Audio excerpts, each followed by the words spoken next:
All right, welcome to another BS Sessions. Jerry is under the weather tonight, but I have his list. We are doing our top 11 holiday Christmas songs. But before we get that, let's go around the horn. Let's start with you, Al. What's up, man? Not much, man. How Just much? busy getting last minute shopping done, like all us men usually do. I was done a month ago. last minute shit. Oh well, you know. Yeah, he said men. He said men, Mark. Fuck you. Oh, shit. I gotta go back tomorrow and finish. Hey, I make my list. I'm organized. Good, man. Yep. You're a better man than I am. Well, when all they wanted was gift cards. I'm just joking. It's- I got them some physical shit too. So but yeah, that's been my week. Couple weeks actually. Yeah, I've been busy, man. But you know, I was out last night. That's why I couldn't do that Pink Floyd episode. I was still out with my wife shopping, and I was like, "There's no way Crashed that party yesterday, Al.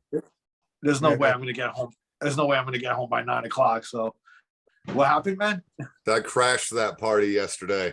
he did. Yeah, I saw. He came in like a fucking bulldozer. You came in as the last notes of the album were ringing, right? Yeah. Poor Andy. It Oh, was man. great to have you.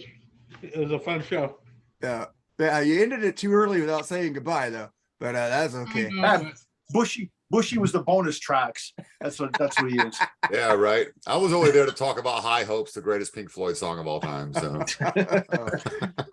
like I said, you listen to this a lot and you go, "Wow, that's not Pink Floyd." Okay, but let's get to Andy. What's up, Andy? Oh, not much. Just I'm waiting for the show. I'm excited about it. I got 2 more days to work, and then I'll be on vacation for the last week. So, just trying to end Christmas and the New Year on a high note. And I'm excited about the show. I got all my songs. I'm ready to go. All right, and yeah, you Bushy. not bad. I actually I got way more than 11. You know me, man. I'm Mr. Christmas anyway. So I don't have a ranking. As we're going through, I'm going to pick mine out. Either just Jerry, so I'm just gonna put it in the way he listed it. Right. Yeah. But no, I listened to like 12 of them today, and I was like, yeah, that's a good list. But that could change. That was this morning. And let's get to Jerry. Okay, Charles, what's up, Charles? That's messed up. I told him I was gonna fucking when I say his name, I'm gonna start going like this. Go ahead. I'll drink to that one. Not much going Jerry. on in my world. We did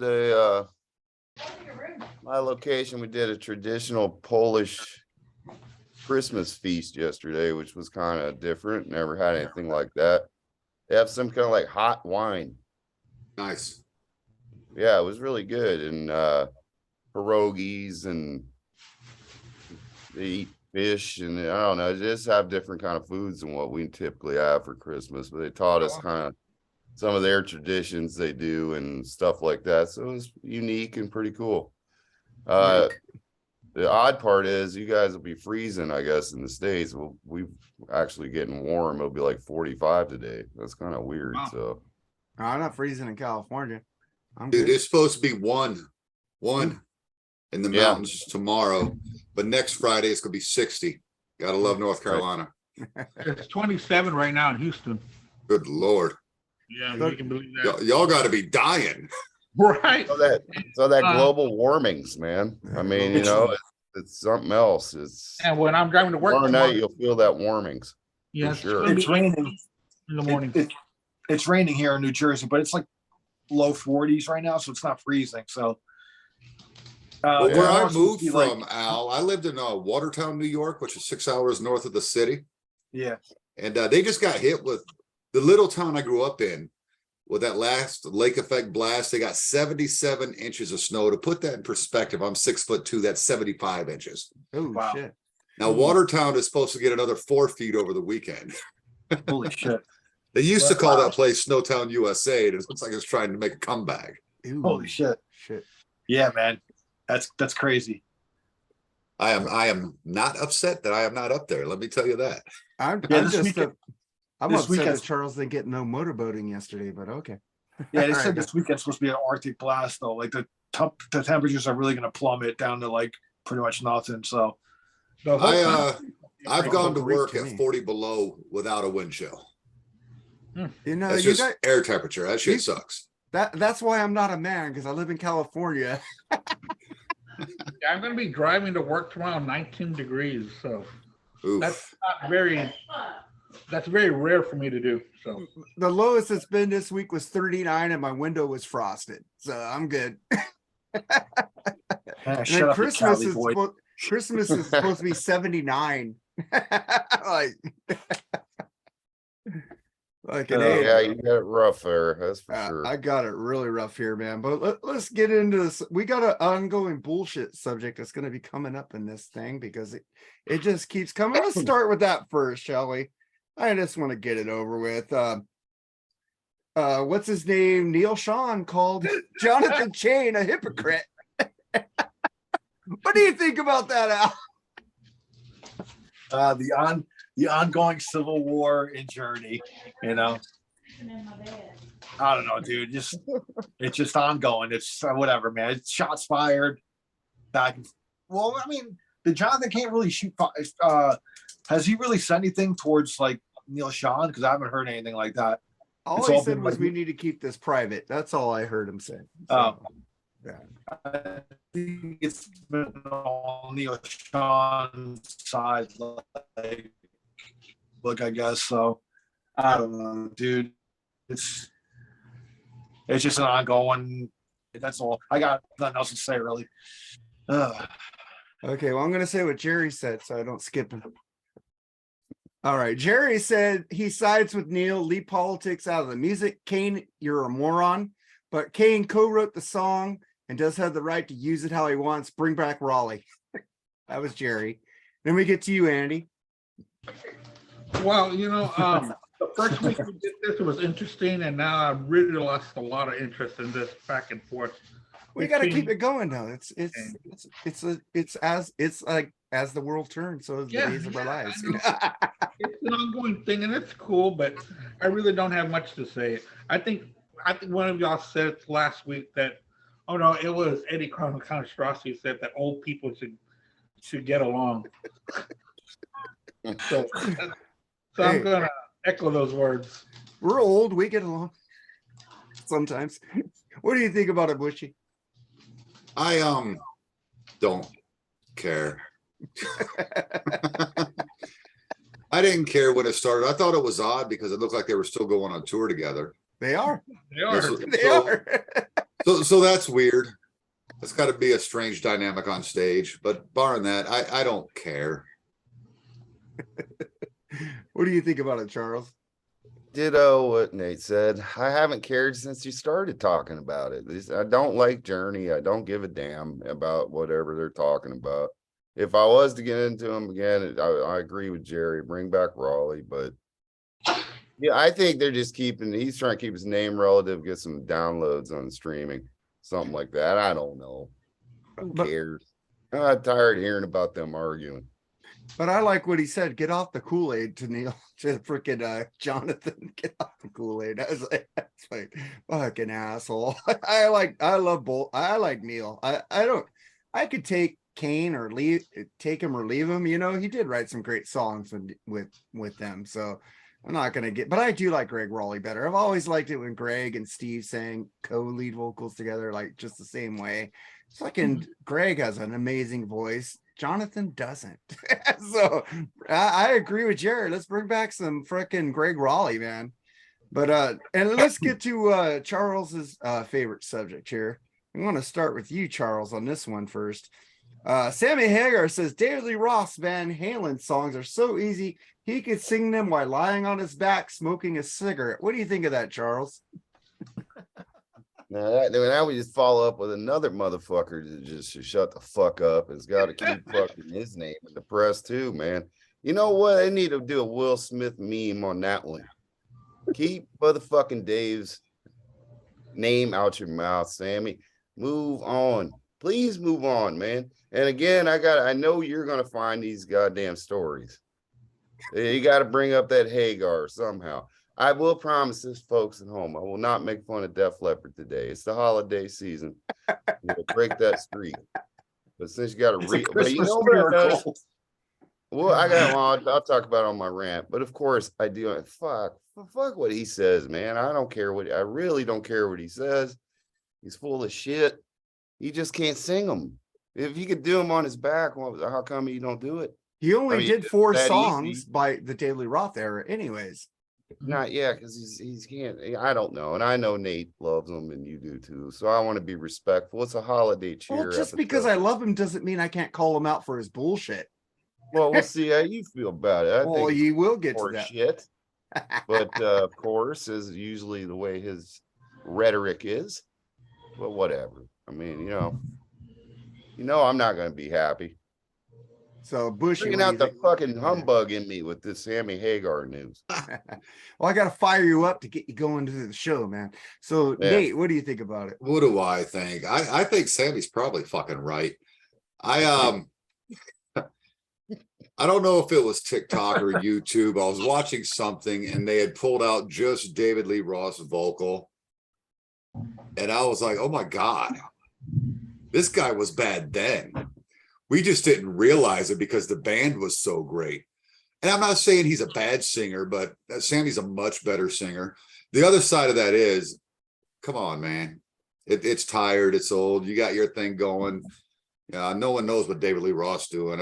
I think he's out there lost in space with that robot because that's what he looks like as a doctor Making from that covers show of his own anymore. songs. Yeah, again, I don't care. If I spent my life worried about what all these celebrities thought and said and how they bickered, I have enough stress in my life without worrying about it. But I think he's right. Probably could stick him on his back smoking a cigarette. What about you, Andy? I'm a Sammy Hagar fan, but it's stuff when he says shit like this that gets people pissed off that are Van Halen fans and David Lee Roth fans, talking shit about the music that they love, because that's pretty much what Sammy's doing right there. And people wonder why people take shots at him. He brings it on himself sometimes. And right here, I am completely on the side of the non-Sammy Hagar, because how can you say that about David Lee Roth? So that's what I think about this one. I was really upset when I read that. And this is what Jerry said about it. He said, Sammy acting the fool again. Al, what do you think about it?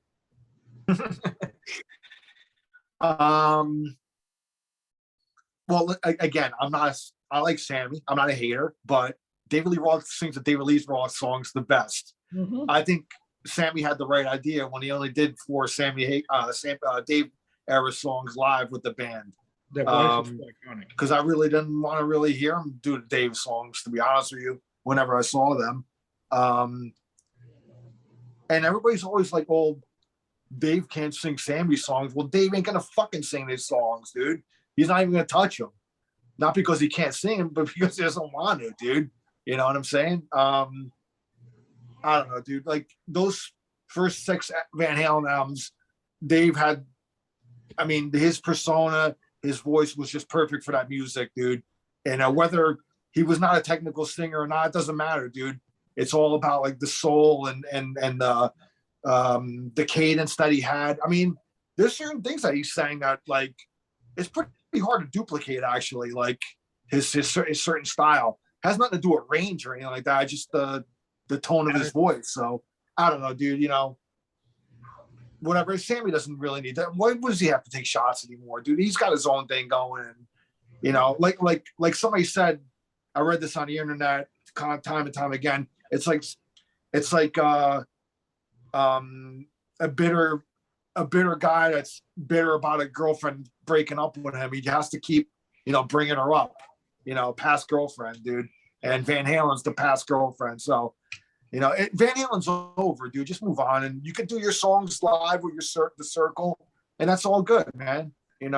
if you want to do a Dave Era song, have Michael Anthony singing like you've been doing, and that's it, man. I mean, Van Halen's over. No Eddie. Van Halen's never gonna do anything again. So bring on the archive material, though. Go in that vault, man. Yeah, I would like to see the Sammy Hagar albums remastered and redone and given a proper release.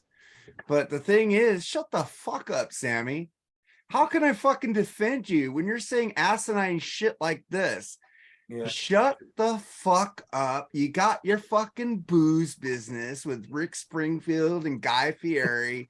You're fucking a fucking millionaire. Like, I don't fucking know how many. You got a hot fucking blonde ass wife. Daily Roth doesn't even give a shit about you. He doesn't say shit about you, but you keep bringing up David. You know what? Fucking shut the fuck up. You're pissing me off. And I fucking don't want to defend your ass when you talk shit like this. Just shut the fuck up, dude. Shut the fuck up. And just fucking, I saw the circle. They ruled. They were great in Vegas. Sammy's great. I love Sammy live, but fucking dude. Yeah, David's lost it. But fuck, just let sleeping dogs lie. Fucking let it go. Let it go, you know? Fucking A Frozen lot of shit. that is they got to quit asking him about Van Halen. That Yeah, dude I is know that spoon-fed too, yeah. Van Halen questions all the time, and he spews his stuff. And yeah, I'm with you. Stop already. But at the same time, I still think he's right. I would love to. I've got to find that clip and send it to you guys of David Lee Roth vocals being extracted, and that's all you hear. Oh, Well, I heard the Live in Japan album, so I'm good. Half of the album is good, half the album is shit. All right. So, nice. Yeah. Yeah, that's but- it. Fucking Sammy. I love the guy though. He makes me laugh. Let's see, what else do we have here? Likes to poke the bear, piss his fans off. Then we got fucking Nico McBain said he had cancer in where did that fucking story? 2020. 2020. What do you think about that, Al? Oh, Nico McBrain of Iron Maiden. Yeah. What kind of cancer did he have? I didn't even really read up on that. I had it Does it say? written I down. thought I read laryngeal. Lingeral, yeah. Yeah, it was lingeral cancer in 2020. Yeah, I just found it. So, and he obviously, I guess he beat it because he's on tour with Maiden now, I right? just saw them a couple months ago. They were great. Yeah, no, I saw them too here in New Jersey. Well, I'm glad he's doing better, and just I'm sure they caught it early, so just that's a good message for everybody though, man. Just to get yourself checked out, all the time. I'm 50 now, so I've had a colonoscopy twice already, and because my mom has a history of kind of like polyps in her intestines, so and I got it done early, even before I was 40. I got it done just as a precaution. I remember like everybody was like, "Oh, aren't you kind of young?" I'm like, Sounds a little weird. "Yeah, well, aren't you kind of young?" I'm like, "Yeah, I'd rather take a precaution than Yeah. So, but I'm glad he's all right, so good on And you, Nico. And Sharon Osbourne, what do you think about her? I think she's okay too, right? Yeah, I mean, Get both of them in there. Don't witches live forever. I'll leave it at that. Or let's go to you, Andy, on Nico and frickin' Sharon. Well, of course, I'm glad that Nico's fine. It's good news that he's fighting it and that I hope he's won and already clear of it. Why did Sharon go to the hospital? I didn't even catch that. Why? Huh? Why did she go? I don't know. I haven't heard the rest of the They've story. kept But I that- heard Yes, they've kept that quiet. they kept whatever that it was. quiet. Yeah. Oh, okay. Well, I'm glad that she's doing better. I'm glad, health for everybody is great. So, I'm not going to say anything else to. Well, if she died, then Ozzy can retire. But that's fucked up. But I'm tired of Ozzy being put out there like a puppet. But I'm happy Nico is okay. I'm happy Sharon's okay. I just made a dumb joke. Bushy, what do you think of that? The Nico thing, that was kind of a shock because he obviously kept that quiet. Again, glad he came through. I guess we'll never really know the scope of it because, larynx, that's your vocal cords. So he's not a singer, so I guess we didn't have to worry about that anyway. As far as Sharon goes, I'm glad she's okay, only because I don't know how much or how long Ozzy lasts if she was to go. Yeah. Because he's already old and frail looking, and he wants to put out another record. And after patient number 9, I'm like, well, hell, do it. Yeah. fuck you yeah. know. But if Sharon was to go, I don't think you'd see much more of Ozzy. Like I think he would go shortly thereafter. We all hate Sharon Osbourne. We know that. None of us wish any ill will on her, though, of course. And let's be honest, she kept the Prince of Darkness alive all these years. Yeah, yeah. She saved Ozzy. So if nothing else, keep that ticker going. And whatever it was, I hope they squared it away. All right. Well, I'm gonna say what Jerry said. So let me think a little bit. I'll go back and forth here. He says he's glad Nico is okay. Nico's okay. Sharon are doing well. Nico seems like a great dude.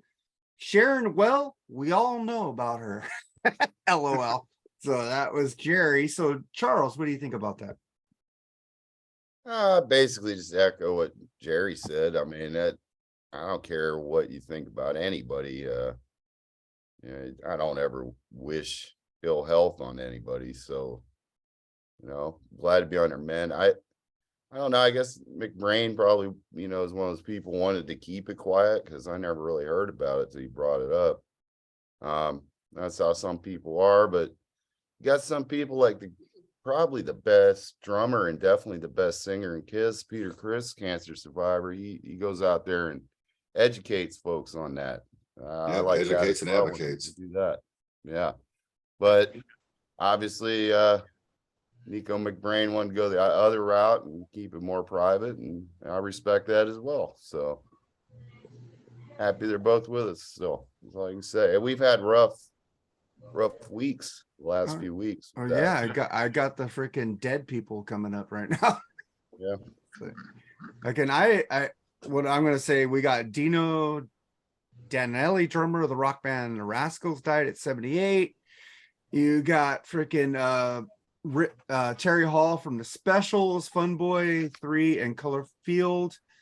And I think Franco Harris died too. The Immaculate Reception. Let me start with you, Charles, on that. All that.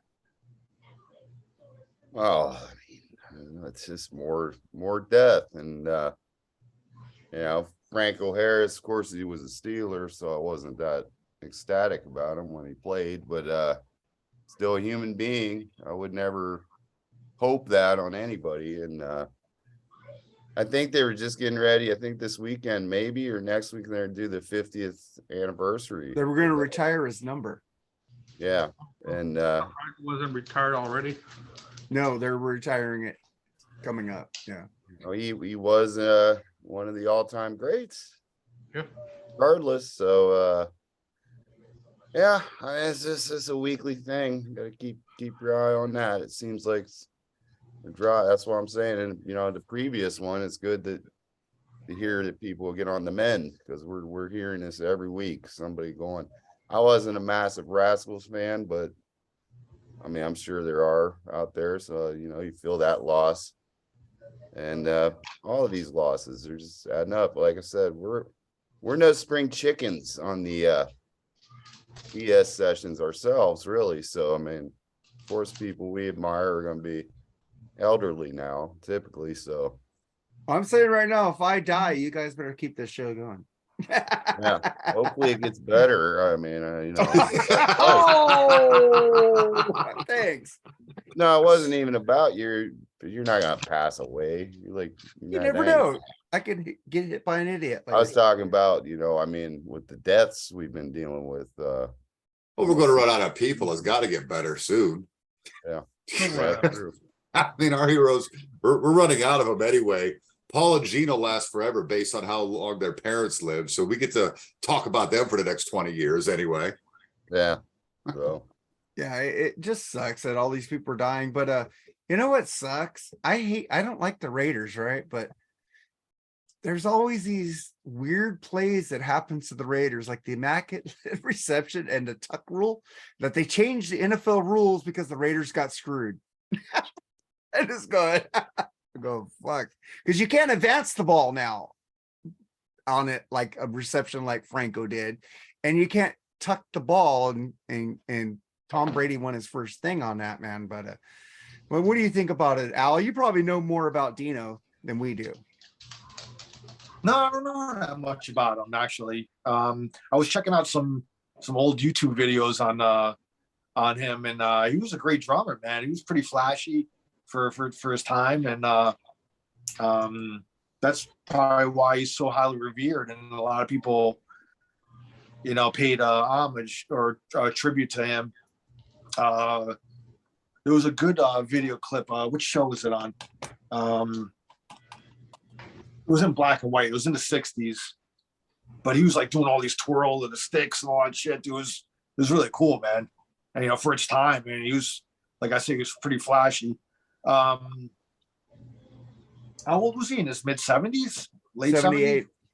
Yeah, well, that seems to be about the age now. A lot of these guys are going. You know, again, when you live a rock and roll lifestyle, you take how many years off your life, you know. Right. So the fact that he made the 78 is actually pretty damn good. But as far as Franco Harris, I grew up watching. My older brother was a huge Steelers fan, so me and him always had the, you know, me being a Cowboys fan, him being a Steelers fan, we always had the battles in the house, you know. But you can't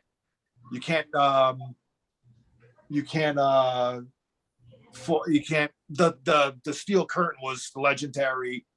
You know, I was a legendary time in the Steelers, man. I mean, I grew up watching those games were exciting, you know, being a kid watching that stuff. So wasn't for Nate. Well, for me too. I mean, the Cowboys losing and stuff, but yeah, but it's steel curtain versus the Doomsday defense. Those games are still fun to go back and watch. Yeah. Oh yeah.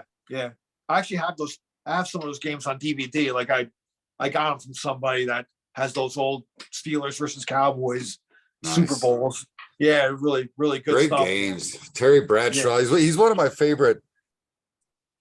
I don't know if you can call him a commentator because he just does the talk show. Yeah. And halftime shows, but he's one of my favorite guys. Yeah, he's great, man. His personality is awesome. Couldn't stand the dude when he played, you know. Yeah. But what a great guy.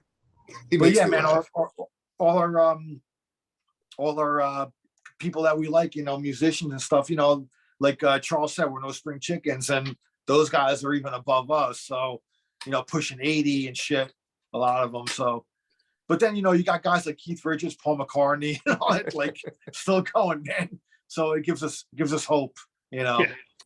So I just want to go 1 week without a fucking death. Can we have that? Yeah, it seems like it's been like, you know, something almost every other day. Every fucking Bushy, did I get to you on this yet? No, but I don't know half of the people you were talking about, if I'm being honest with you. Well, you know Franco. So. The Franco Harris thing, I mean, it's sad, but let's be honest, he was not a spring chicken. The Immaculate Reception is something that'll stick in my craw, you know, forever. Brilliant play that wasn't a play. It was just a lucky tip. Yes. That's all that was. And Jesus, Dallas just lost because of the Immaculate Reception last week, for Christ's sakes. I mean, the exact same play pretty much. But it's sad, and you know, and my heart goes out to those Steelers fans and those diehards, and to these fans of these band members. You know, I don't know anything about this drummer Al was just talking about. It makes me want to go check it out. Didn't the Rascals sing "Good Lovin'"? Good love. Yeah, they did "Good Love." Yeah. Good love. Da, da, da, da, da, good love. That's a great song. Yeah. And groovin', groovin', yeah. Well, Terry Hall, who nobody said anything about, he co-wrote "Our Lips Are Sealed" with Jane Weedland. I didn't even Cherry Hall. Who's that? What did I say? I said the dude from the Specials, right? Yeah. Yeah, he co-wrote "Our Lips Are Sealed" with Jane Weedland. Wow. Well, I was going to talk about Cherry Hall. He's the other guy who died, right? See, when I think of what's the first name? Terry Hall. Oh, Terry. I thought you said Jerry. I was like, isn't that one of like Mick Jagger's ex-wives? No. Yeah. Yeah, Terry Hall. The one that was in Batman. Yeah. Yeah, I was going to talk about Terry Hall because I like ska and the specials are ska. But Andy, what do you think Of about course this you stuff? like Scott, you California son of a Dude, you bitch, don't like fucking I can't even remember that band. You don't like the song Mirror in the, I don't what's that? remember. Who sang Mirror in the Bathroom, Andy? Mirror in the bathroom? Yeah. That wasn't the specials, that was another band. Sounds like a pedophile band. Doesn't every bathroom have a mirror? You know, goes Mirror in the Bath. That was the guy who the two guys, Rankin Roger and the one dude who went and formed that one band that sang Tenderness. Where is it? Tenderness. Bushy's thinking of steamy mirror in the bathroom. Yeah. Fuck this. I gotta look it up now. Because I have this on my phone because I do listen to some ska. And I do like No Doubt when they were ska. I Let's like see. that one album. Tragic Kingdom was a great album. I'll give Yeah, them that that was one. ska, dude. That was ska. You don't like the horns and shit? But they were already, it was ska, but they were already moving in a pop direction on that album. Yeah. Yeah, they were. But Yeah, it's that a was- good album though. I mean, I like the Mighty Mighty Boss Tones too when they covered that Kiss song, but it's not like I go and listen to their stuff. And I like horns, I like White Trash a lot. Go check out White Trash. They're a New York City band, man. They're good stuff. The English beat. Mirror the in a bathroom. beat. The English beat. Two of the members Oh, I went and formed General Public. Yeah, I don't They know sang what that Tenderness. is. Oh yeah. I know love some either ska, one of them. man. You don't know the song Tenderness. Where I is don't like ska. I like some ska. I like those horns. You don't like Madness? Madness was ska. I got One step song. beyond. That was ska, Only one dude. hit wonder. They weren't what they had our house too. Oh, here we go. We got deep dive on madness now. Dude, Madness is fucking amazing. Did you ever watch Oh, the they're show? obviously amazing. I've heard of them all over the place. Did you ever hear the show? Did you ever watch the show The Young Ones? No. Yeah. They I do that. performed in that fucking show all the fucking time. Ralph Vieira would know that. 'cause You he know, likes I the bought Young a Ones. double album, a retrospective of Madness. But I Madness haven't heard rules, yet. dude. I didn't know that they even had that many songs, but I bought it because it was $1. They But I have a haven't- lot of good songs, man. That's ska, man. Ska. Look, But did I miss anybody? No, I didn't. But let's get to did I have all the bullshit done? I think World Cup. I know there's some World Cup fans in here. Let's start with you, Al. I thought that World Cup game was amazing, man. One of the best I've ever seen, ever. Yeah. I mean, I know Charles, I think, was rooting for France, but I was going for Argentina. I wanted to see Messi get a World Cup trophy. But France was a tough, man. But they're the World Cup champions from last time, so I was kind of like, I want to see Argentina win this one, for Messi. So, but I mean, the Portugal, which is the team I love, which is my background, but they blew it, obviously, but it wasn't a surprise for me. But I mean, dude, this World Cup, anything goes, man. It's whatever, man. Sometimes you have games that are awesome, and then sometimes you're just playing and you're just not in the groove, man, and just But it was one of the most exciting World Cup games I've ever seen. Though the finals there, so and it was entertaining, So Okay. that's what I got. This is what Jerry said about the World Cup. World Cup is over. Real football remains. LOL. Joking. What do you think about it, Charles? From what everybody's saying, I mean, I really didn't start getting into soccer until about 4 years ago. Actually, it was the last World Cup. I work typically around a lot of Europeans, and of course, it's a big deal Where it's huge, yeah. for them. Yeah, so to me, it was the best World Cup game I ever seen. But then again, I haven't seen a lot of them. But I will say it was a phenomenal game, and the right player, Kylian Mbappe, was given the Golden Boot, which is basically the MVP of the. Yeah, he had a hat trick in that game, man. Yeah, know? he's on pace if he keeps going to maybe have the most goals in the history of the World Cup if he can keep going. And he's only 22. Yeah, he's young. Yeah, Got he's got, plenty of years ahead. whereas Messi, I think is 35, so he's already nearing. Yeah. You know, Well, he's not. He said he's not going to retire from the team yet, so he's still going to hang around. The next World Cup's in the States, In Houston. Canada, and Mexico. Houston's one of the locations. LA.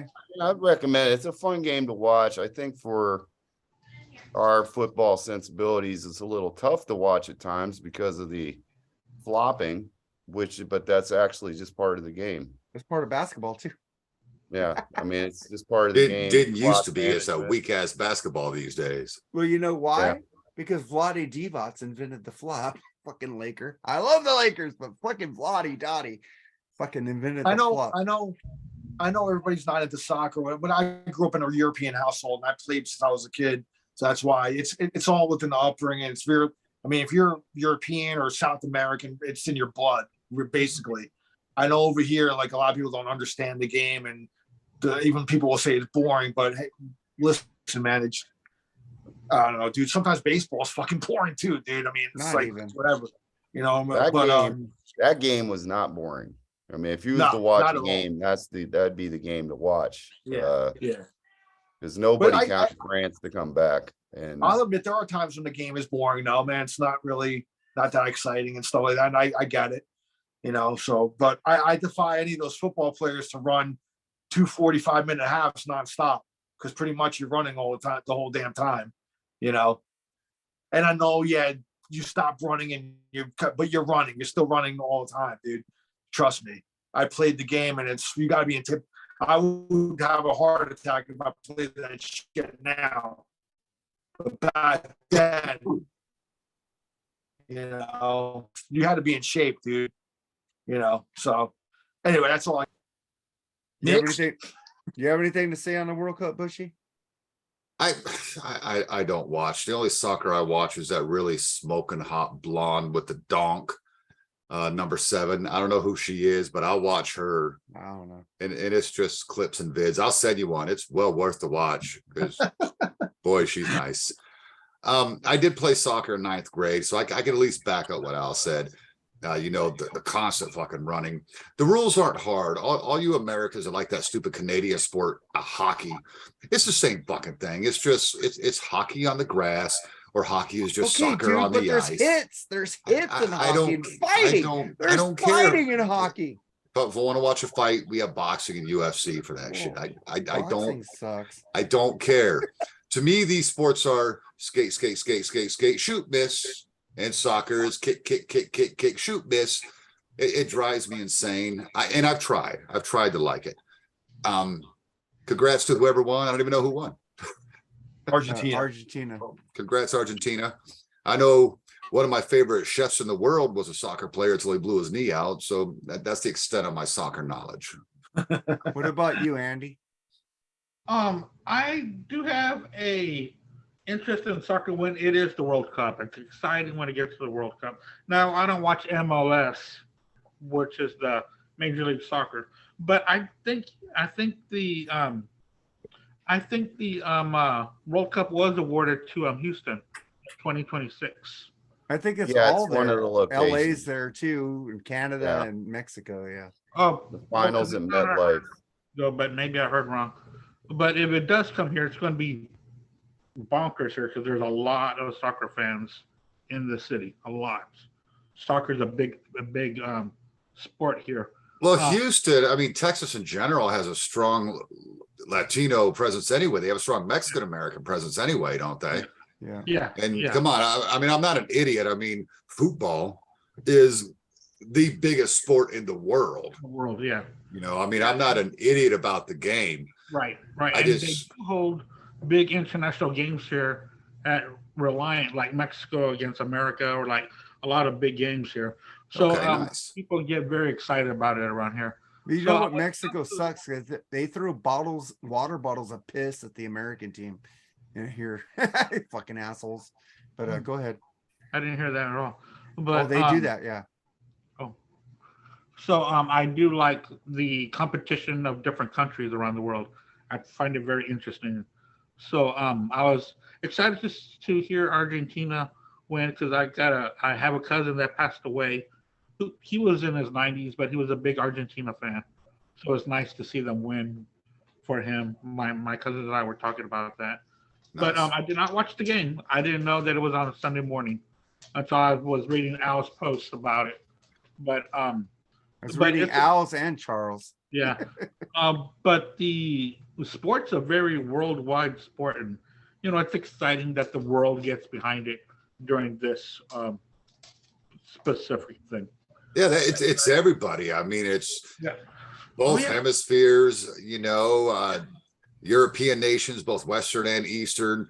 You have, Arab nations, all of South America, Central America. Yeah, I mean, I like I said, I know it's a huge sport. It's the biggest sport in the world. Well, it's a cheap sport to play. You could get yourself a net and kick the ball in there all day. With baseball, you need a bunch of players. Well, basketball is like why basketball is so getting a lot of people to play, because you could just sit there and shoot. You don't need other people to play around you. Soccer's rather the same watch way with soccer than basketball. Baseball, you need people. Football, you need people. So it's cheaper to play. So that's why it's so famous around the world. Same with basketball. Basketball's everywhere around the world also because it's a cheap sport. Yeah, now, but those are American games. Those games didn't exist until this place became a country. You know what I mean? Well, Basketball Canada was invented was here. invented by Canadian names. Actually, baseball was stolen from an English kids game Yeah. called Rounders.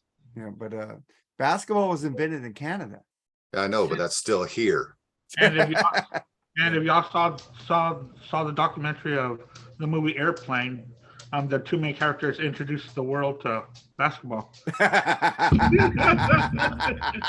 they were dunking all over them. That's like one of my favorites. It was awesome.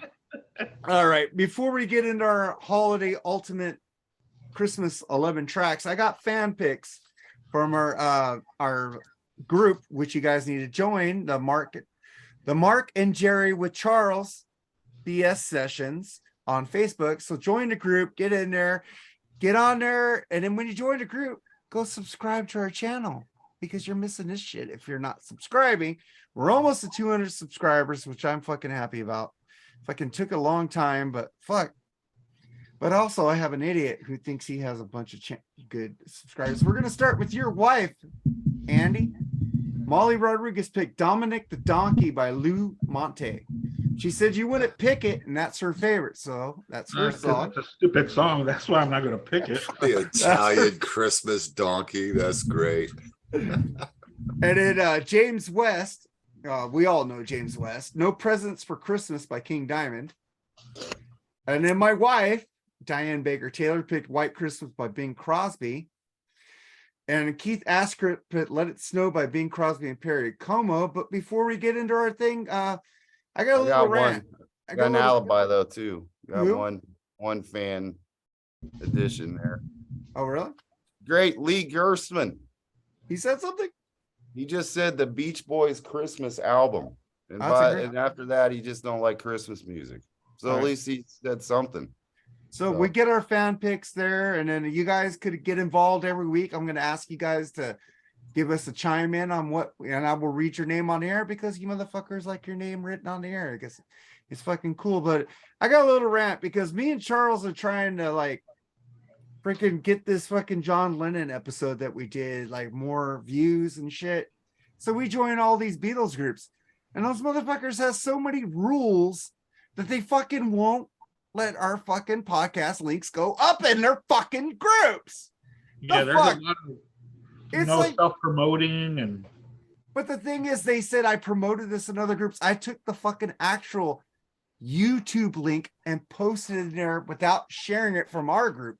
And they fucking denied it twice. And I even said, what the fuck? This is a YouTube group. And I fucking left that John Lennon group like fucking right away. I go, fuck. What the fuck? I don't have any rules in my groups except no politics, be fucking cool to each other. Post whatever the fuck you want, except politics, and be nice to each other. That's it. What the fuck are these fucking groups being elitist for? I hate these elitist groups on Facebook that fucking try to control their narrative. Fuck you, groups. And Charles, do you have something to say? Your rants? I mean, I just echo that. I mean, but well, whatever. I mean, again, we're I did get a poll go through. We're at almost 6,000 views of that poll. So again, let's get 10% of that. We can get some more views, stuff like that. It's just, but yeah, it's stupid. It's like Yeah, these yeah, groups it's put in stupid. so many fucking rules. Cool. It's like you Yeah. can't post shit. Yeah, I know. It's annoying. I'm a member of a radio station in Holmes group, and that's the way they are too as well. Yeah, a lot of groups, they're like no self-promotion, all that shit, dude. What's the big deal, man? And You do know. not post this. Promote your shit in my groups. I don't fucking give a fuck. Yeah, I promote your groups in my groups. I don't have any rules in my group either, man, except the no politics thing. Yeah, no and- politics, because all it Yeah. does is stir people to fight. That's it. Yeah. I've got one big rule in Black Spinners that I don't allow sellers because it just Oh, makes well, people feel uncomfortable. Well, So yeah, that's cool too, but Because it's vinyl, because it's kind of a vinyl centric yeah, group. So But I told you those Beatles nerds are just as intense as the Kiss nerds, if not. God. dude, Beatles nerds are probably the top tier. I'm a fucking Beatles nerd, but I fucking don't care if you post shit about them. I don't care what your opinion is about them. I No, don't but dude, fucking care about no, people's dude, opinions. Just fucking post dude, it. you're a Beatles nerd, but like, I'm talking about Beatles nerds where like no other band exists, bro. Exists, It's yeah. everything is, God. you And I'm know, a dude. recovering one. I've lived it. I can't That- just that's- sit there and listen to one band all day. Dude, there's people out there that do that shit, bro, and Oh my I don't understand God. it either. yeah. I don't have that mentality, but that's Like, why when I did my people, group, yeah, I got a rush type of name like Yeah. for my group. But early on, I was just like, you know what? I'm not just gonna be like exclusively Rush because I love so many bands, dude. I can't do that. There's Rush group, there's Rush podcasts on there that just concentrate on them. I went kind of the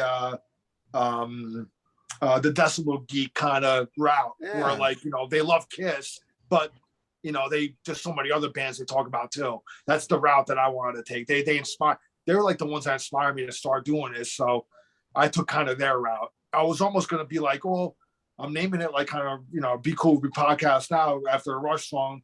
Should I be all Rush? And then I'm like, nah, because I'm going to get fucking bored of that, dude. You know, so It gets boring. That's what I took it from Bill Wang. You know, he had Kiss music, whatever. Yeah. And the thing is, I put Rush, something, and post fucking other shit in the Rush group. You could post other shit in my Zeppelin group. I said more. You know, I don't want to make fucking stranglehold people on fucking posting shit. I want you to post. Fucking post shit. Freeform Rock Podcast. Post your fucking King Diamond shit. Post your Slayer. Post your Oasis. I don't Yes. fucking care. Post what you want, man. I'm not gonna. I just want to say publicly, don't be coming to my page or posting any fucking Oasis on my shit. That'll be an automatic block. What about Rush? no, I'm not I'm gonna gonna test post you on that. something I on want to this. post some fucking Rush on your page now. I actually did a spot show yesterday and opened it up with Working Man. Fucker. All right, man. Well, let's get to our songs. Let's see. I'm gonna start with Jerry first so I could get him out of the way. His number 11 is White Christmas by Bing Crosby. nice. Yeah, I would have picked that, but you know what I'm gonna say. But Fucking guy. fucking Ralph Vieira goes off on me on it. What are you, Mark Alden Taylor? I heard the last podcast when he's on fucking Rock All Over You podcast where fucking Eric said, well, I was gonna pick this, but I knew you guys had picked this, so I picked something else. And Ralph Vieira goes, what are you, Mark Alden Taylor? Thank you, Ralph. Fucker. Let's get to you, Bushy. What's your 11? My 11's silly. No, it's actually a hymn. I grew up with a church. It's not my thing anymore, but we had to put on a Christmas special every year. And I know I've mentioned this on my podcast, but that was like 4 years ago. I got in so much trouble during the Christmas concert because all of our rehearsals, I would sing this song the way it was sung in this particular Christmas special. It was a Claymation Christmas. And it's a We Three Kings. It is my favorite hymn of all time out of all those that I had to sing every Saturday. Now, that's always been my favorite. But when those camels hit that O, and they go all up high, and then they start doing that jazz thing. All through rehearsals, I'm doing that. So we're doing the Christmas show for the church. And we get to the O's, and the whole chorus starts laughing their asses off. And I just went ahead and did it normal the way we were supposed to. I got in so much trouble for messing up the program. It didn't mean to. But yeah, specifically the Claymation Christmas version of We Three Kings is my favorite. What's your number 11, Andy? Mine, my number 11 is Def Leppard Christmas song. It's called The One-Armed Little Drummer Boy. There you go. Yeah. Really? Yeah, I bet You it's took, fantastic. Charles's spot on making fun Yeah, of Def I Leppard was, today. yeah. Sorry about it there. Hell yeah. That's the pick of The the week One-Armed right Little there. Drummer Boy. No, but for real, number 11 is Emerson, Asshole. Lake and Palmer. What? What? Emerson, Lake and Palmer, I Believe in Father Christmas. Oh, I never heard It's that. off the Works album. That's really Greg Lake. But Yeah. But it's weird because it's tucked in, like it's not even a Christmas album. It's a full-fledged Emerson, Lake and Palmer album. Yeah.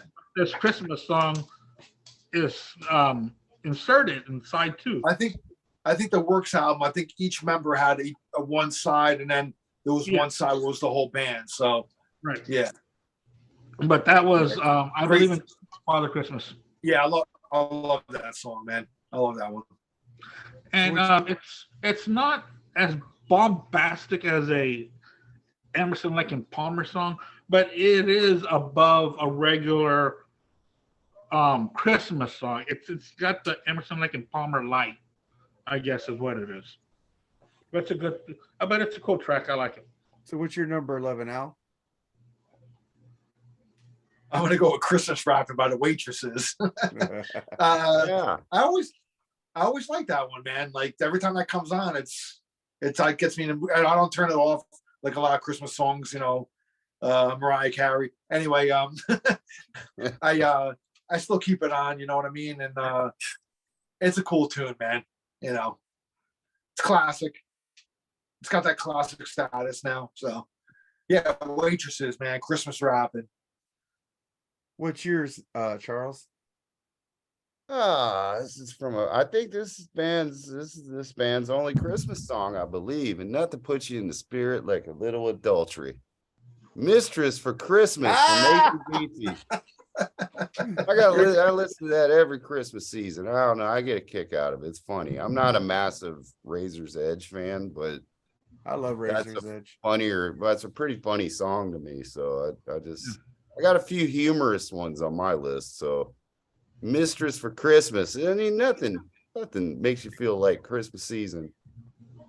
Like Hey, AC and a one-armed drummer boy. I gotta give that one up to Andy there. I gotta give a special shout out there. That was Thank a you. good You check guys that always one fucking out. with my Def Leppard, man. It's fucked up, man. Fucked up. They do have a Christmas song on, don't they? I think they do. Yeah, but, that one. I can't wait to our next week's episode with our top fucking 11 2022 albums. I'm gonna fuck with you guys so bad. I bet you will. Nate, you want to be on that? No, I don't need you pissing me off. Megadeth's number 1 anyway. End of discussion. Oh, Megadeth might make my list, bitch. But I'm just asking. But I want to get this song because I know you motherfuckers would pick it. So I want to pick it first. So I put it at 11. David Bowie, Bing Crosby, Peace on Earth, Little Drummer Boy. Like, in that video was all over MTV when I was a kid. And I didn't know who the fuck David Bowie was back then. But I love me some Bing Crosby because I watched those road pictures with him and Bob Hope fucking on the Family Film Festival. And I love Bing. Even that though, song's like, you much said higher he was, on my list. yeah. Well, I want to get it out first. You motherfuckers will pick it. So I want to beat you to the punch. All right, then we get to number 10. I'm going to start with you, Al. Well, Charles just said it, man. Mistress for Christmas. AC/DC. I knew you guys would pick that. I didn't pick it. Yeah, dude. I'm not the biggest fan of that album either. Like, I What the know, fuck? What's wrong with you? I know it was a big album for them, but I don't know. That tends to be like in my lower tier of AC/DC albums. I think it's a bit overrated. I like this other Brian Johnson albums I like way more than that one. But like, yeah, that song is like tucked away in there. It's become like a Christmas hit on like rock radio. I mean, they play it every year around Christmas time. So maybe they're glad they wrote it, man. They get like some extra royalties and shit, you know. So, but yeah, Mistress for Christmas, man. It's just a fun fucking tune, man. AC/DC. What more do you expect from them, you know? Right. So I did play it because Andy picked it and I had to get it from Metal Mike because for some reason that album disappeared off my collection. But I played it Mistress for Christmas like last week for Andy. He This was is one of last his week pick. for the letter A. Yeah, last week. I do love that song. And I do love the Razor's Edge. So there's not a bad AC/DC album. If you guys think there's a bad I like AC/DC, Razor's Edge. It's my third favorite. that's not my Bruce third Fairborn. favorite. It's not my That's third fine, favorite. man. Fairborn production. Just Well, because I It's like a little Bon too- I like Bon Jovi, so that's why. You know, there you a go. little too slick for an AC/DC album, in my It opinion. is slick. You're right about that. Yeah. All right, But well, whatever, man. It's still, I mean, I don't hate it. I mean, but when I reach for AC/DC albums, I rarely reach for that one anymore, you know. So, you know, when it came out though, I mean, you know, I graduated high school that year. I think it came out in 1990. So I graduated high school that year, and it was a fucking, I mean, that kind of brought them back, man. They were kind of on a little bit of a lull, like in the Oh, yeah. mid to late 80s there. Sure were. And then I they saw had a that big tour hit, with man. LA Guns opening. Was it 90 or 91 that Sorry. came I out? think it's 91. I'm I sorry, saw with LA Guns. They were on the Hollywood Vampires tour, I think. Okay. Yeah. Yeah. Pretty. You know, I mean, hey, man, if you love that album, great, dude. All right. Well, let me I get just don't. But if we're gonna talk about Brian Johnson, I actually love like Flick of the Switch. That's like one of my favorites by Oh, wow. Brian Johnson era. So I love the raw sound of that album, and you know, anyway, I mean, any album that's not Back in Black, you know, it's Flick of the Switch is really, you know, Black I and Black. It's like Fly on the Wall. it's like when we were talking about Guns N' Roses like a couple weeks ago. Like I think you wanted to take Appetite of Destruction out of the equation. Right like it never happened. That's like Back in Black. That's like taking Back in Black out of the equation. You know what I mean? It's like, Yeah. Well, if they didn't have Appetite for Destruction, the next two oh albums would not have Lord, been here we good. go. They made Oh, Appetite, man. God. You can't rewrite But it. can you it do a what? exists. Can you do a Man. what if? No, God, dang. God, No, have an imagination for God's sakes. no, you only want to imagine when it's a band I love, and so you can trash them and shit. They got I like Guns N' Yes, Roses. oh. I like every fucking album that Guns N' Roses came out with. Listen to fucking our Chinese Democracy with the great Route Dr. Fuck. I fucking did. sucked that album's but I ass. didn't need to. I'm just going off my own opinion, and I'm just saying, if it would, you won't do that with Van Hagar. Oh, What? that's right. They all suck. There I ain't no talked- one album that's good. It's I too talked easy. shit Like, about I Van like a lot of them. Sammy, but fucking let me get to Jerry's pick. Hold on, let me shake a little bit. Yeah. Okay. Have Poor Yourself a Merry Jerry. Little Christmas by Frank Sinatra. That's his number 10. And we get to you, Andy. What's your number 10? My number 10 is going to be the Christmas song by Weezer. It's a fantastic Christmas song. It's got the sound of a Weezer song. You know, the guitars, the Rivers Cuomo vocals, but they're Christmas lyrics. You know, and it's an original Christmas song by them. So I dig it. Yeah, if you listen to I'm a the big first Weezer block on that metalstation.com on Tuesday, I played that song. So, Good song. yeah, I played it. Bushy, what's your number 10? Actually went metal with this one because I'm more of a traditional guy when it comes to Christmas jams.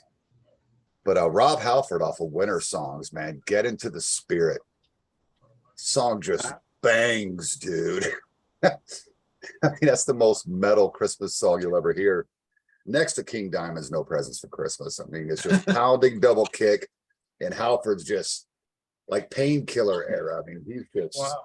in the air. I mean, he's up there soaring with the vocals. It's a great track. I have that album, man. It's pretty good album, dude. All the way through, yeah. Yeah. I don't like that version of We Three Kings, though. Oh, that's right. Yeah, it's on there. So what's your number 10, Charles? On number 10, I'm turning to the one and only and true king of rock and roll, Elvis Presley. And Blue Christmas. I just absolutely love that song, man. He's got tons of Christmas songs, of course. I didn't want to load all the Elvis songs on there, but you could listen to Elvis Christmas songs all day and be pretty much Hell yeah. happy. Hell yeah. Blue Christmas is probably my favorite one of his when it comes to Christmas songs. So my number 10 there, Blue Christmas. Yeah, like I knew you motherfuckers to pick Blue Christmas. I love me some fucking Elvis. I had a last episode with Dr. Fuck and the Rock All Over You podcast. Like those motherfuckers watch this video, Edwin and fucking what's his name? Eric. You guys don't watch us. I know you don't, because you know how many times we mentioned you on this show? You never give me a heads up. Fuckers. But my number 10 is Santa Claus is Coming to Town by Bruce Springsteen. One of my Classic. well, no, that's not my number 10. I fucking went to Jerry's list. Sorry, Jerry. That was his number 9.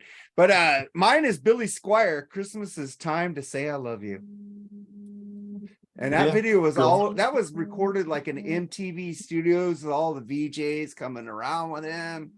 Fucking Billy Squire, dude, that motherfucker rocks. So that's my number 10. And I didn't miss anybody on 10, right? No. Just making No, sure, 'cause sir. I seemed to skip somebody last week and I fucked up. But let's get to your number 9, Charles. Oh, we're doing that bouncing shit again. Yeah, All right. it's better. Number 9. I'm not going. I'm not linear. I'm all over the place. Let's go. Number 9. This is another one that puts me in the spirit every year. From that nerdy loving band, the Beatles, but this is a solo song. Paul McCartney, Wonderful Christmas Time. I was all over MTV and the MTV Love that studios bounce too. to it. It's just Remember- that's just Paul McCartney in a song. We were singing it in MTV studios too, like Billy Squire was, man. Yeah, it was a one on Saturday Night Live in more recent years. It was kind of fun. They did a little skit before it with Yeah. Martin Short and a live version. It was pretty cool. It's just these type of songs remind me of when I was a kid and stuff a lot. So Yeah. it's you got to hear that at least once at Christmas. I advocate that over Mariah Carey's song. Mariah, who? I only look at her boobs, and her boobs have gotten huge lately. I love Oh, them. she's totally mute worthy. oh absolutely. yeah, oh yeah. Yeah, Her and Taylor doubt. Swift. But Hey, Charles, I wanted to ask you, when Paul McCartney released that album, was he still in the Beatles or was that afterward? No, oh, way after. After, right? yeah. It was I with think it was Wings? technically a Wings. I think Okay. it was. Okay. I think it was, but All right. who knows? Oh, that's what I Wings wanted. is Paul McCartney to me. Okay. So Oh, yeah, definitely. You're right about that. Let's get your number 9, Bushy. I have a hard time figuring out where this came from. I know it was in Emmett Otter's Jug Band Christmas, but it's also featured on the John Denver and the Muppets of Christmas Together. But When the River Meets the Sea, that's one of my favorites. That's a good one. It's just a real pretty song. And that's one of the things I like about Christmas time is that's when a dude can feel okay about listening to pretty music. Well, you do all the time. You listen to Milli Vanilli, but okay. I wouldn't even call that pretty music, but I like it. I just had to get it in. What she said. Oh, then we get to you, Al. What's your number 9? Well, you know me, I'm a Rush fan, so I got to shoehorn a Rush theme thing in here. No, but I love this version. Alex Lifeson did a version of Little Drummer Boy. It's on a compilation called Merry Xmas, a bunch of guitar players. Like I think Kenny Wayne Shepherd's on there, Eric Johnson, Richie Sambora, Jeff Beck, I think, is on there. But he did a great version of Little Drummer Boy. I just love the way he did it. It's instrumental. It starts off like mellow, and he just kind of gradually builds it up, and like it's really cool the way he builds it. You know, by the end, like the guitars are really ringing, and the drums are really. I think he used a drum machine on that though, but they're really like kind of just really going. I mean, if you've never heard it, check it out, man. I think you'd love it. It's kind of has an ambient kind of feeling to it, and it just kind of puts you in like in a relaxing kind of mood. And then, you know, I mean, I love Little Drummer Boy itself, the song itself. There's been so many different versions of it, but I want to put his in there because I want to give it a little love because I think it's a cool version, very different than all the others that you've heard. So if you've never heard it, check it out. You can find it easily on YouTube and shit. So I that's my actually had number to 9. check and see if I had that albums. I've got so many silly Christmas records like that. I don't. So that's why I have Okay. to pick up Merry Xmas. Yeah, Merry Xmas. Yeah. Yeah, There's like- there's 2 volumes to it too. Like there's volume 1 and volume 2. I think Okay. volume 2 has like Ted Nugent on there, a bunch of different Ooh, guitar nice. players. So Okay. And Alex Lifeson, I mean, Al, I know everyone knows I hate Rush, but I mean, Mark can stand by this. I have never taken anything away from their musical no, talent. you haven't. It's just the proggy stuff drives me insane. And that's not just Rush. But you know, Rush has a lot of the 80s stuff is pretty like 4-minute songs though. Yeah, I dig a little bit more of that kind of stuff. Yeah. That's the kind of I stuff think that what would- bothers you too is Geddy Lee's voice too, though. So He likes great King song. Diamond. I know. I'm not saying it makes sense. Yeah, it doesn't. Okay, I'm not saying it makes sense. I'm just saying a great zombie.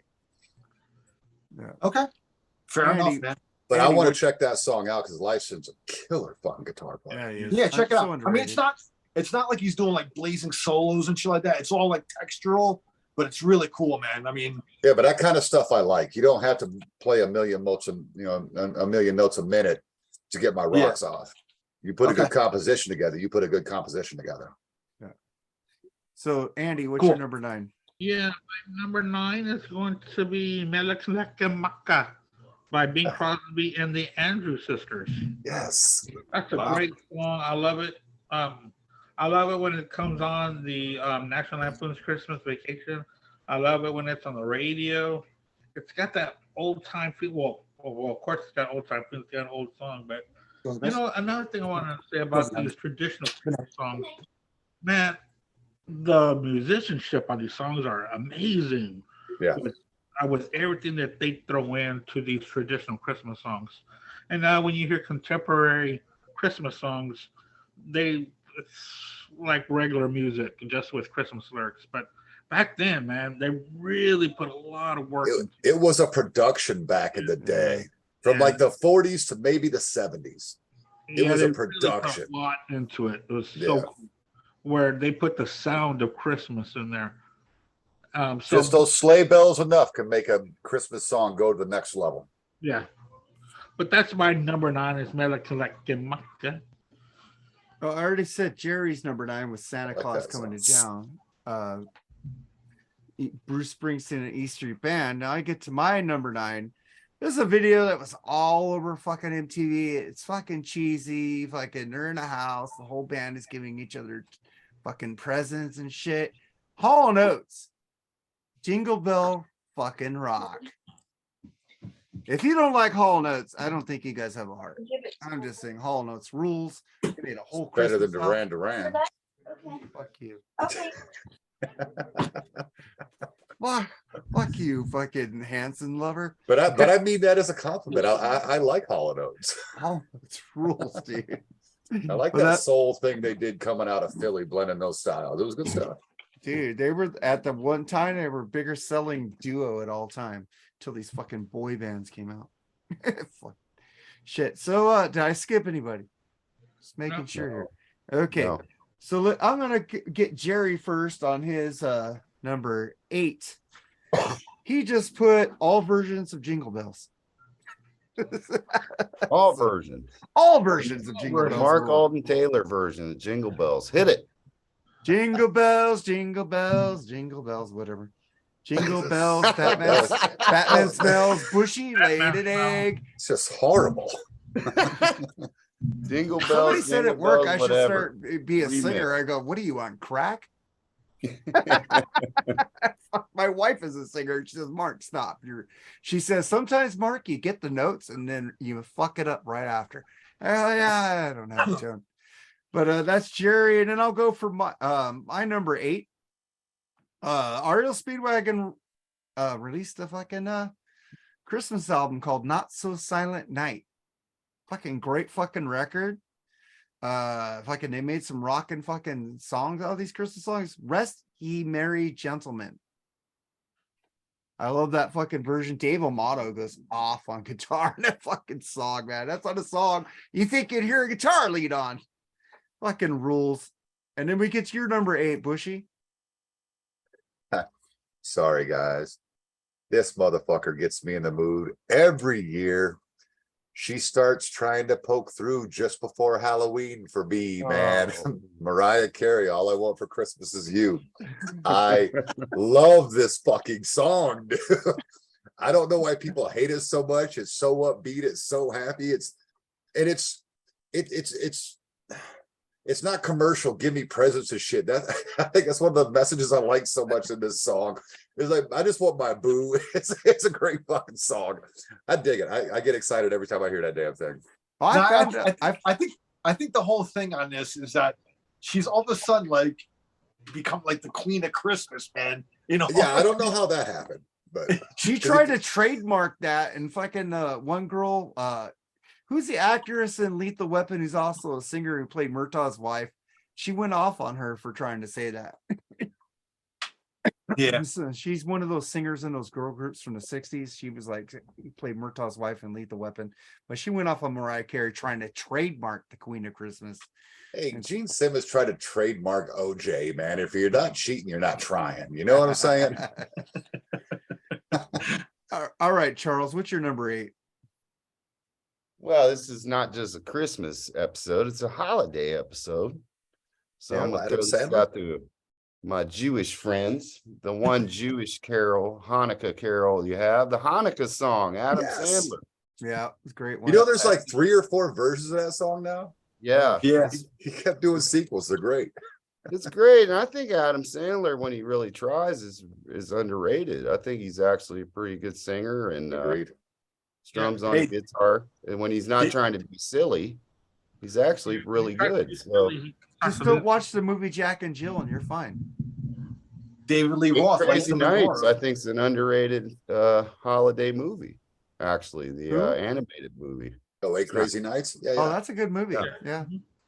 I don't even Oh. like cartoons and like that movie. I don't like that Hanukkah's- one movie with Tom Hanks, though. That movie's kind of freaky.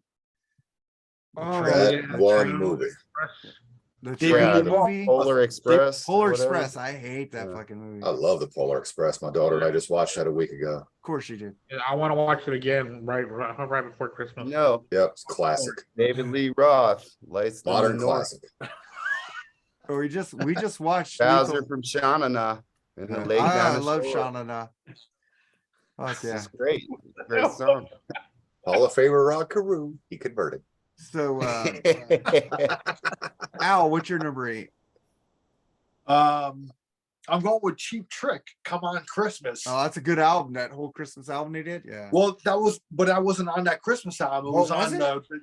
it was on the box set, Sex America Cheap Trick. Oh, I have that whole box. set. Yeah. One of the, is on the last disc on that, and I guess I don't think it's on the Christmas album though. I It don't think they probably put it isn't. on. But yeah, I know the Christmas album they put out is great too. But I want to give that one because that was like the first Christmas song they did, which is on that box set, and that's one of my favorite box sets by a band because they give you a lot of Yeah. great like. I have them Um, all in cases because my cat pissed on the whole box set, so I had to Oh take them God. out. I don't have the book anymore. I need to rebuy it because it pisses me. Same thing with my Tom Petty and the Heartbreakers box set. You know that big white one they had? Yeah. Fucking Yeah. cat pissed on it. So yeah, come on Christmas. They redid the song "Come On, Come On," but with Christmas lyrics and Yeah. stuff. So it rocks. It's Cheap Trick. What else can I say? Number 8.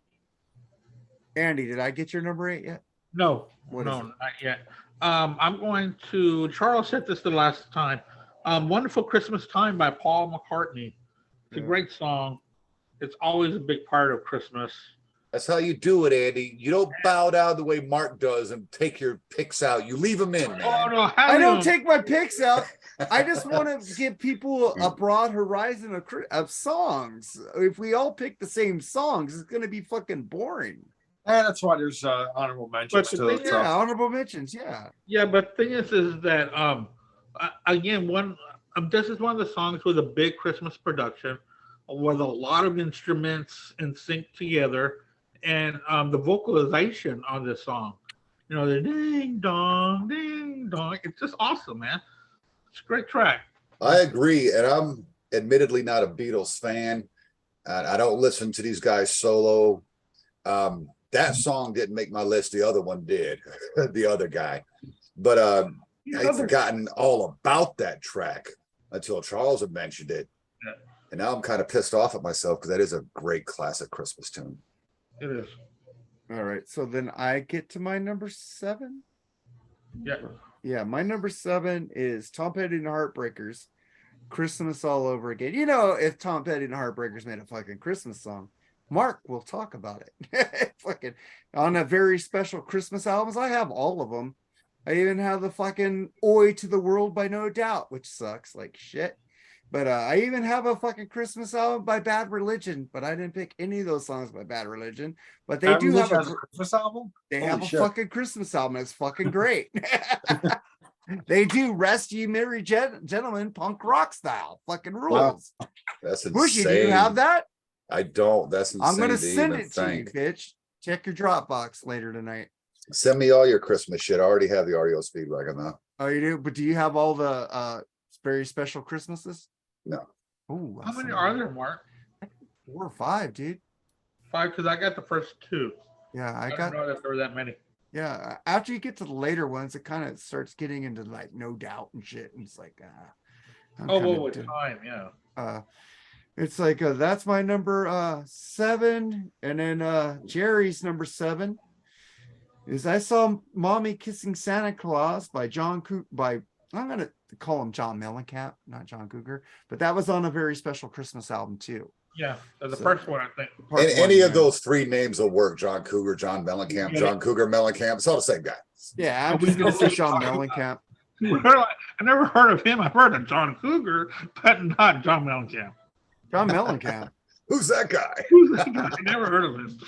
Well, he was actually called Johnny Cougar the first album. Yeah, He Johnny went to- Cougar. Johnny Cougar. The record company. This is what the record company Guy's does. got We more don't like your names name, than dude. You frickin' need to Puff be Johnny Daddy and Cougar. Kanye West. Yeah. Jesus. Fuck Kanye West. But then Agreed. we get to number 6. I'm going to start with you, Charles. No, we got to do our number 7s. Oh, number 7. Oh, number Yeah. 7, Charles. All right, my number 7, one of those outside the boxes. Remember, I said I like some humor in mine. Mhm. From the South Park guys, Oh, Jesus. Christmas Time in Hell. Haha. I thought it was going to be I'll be right back. Mr. Hanky, the Christmas poo. And only the way they can do it can they make Satan sound Christmassy.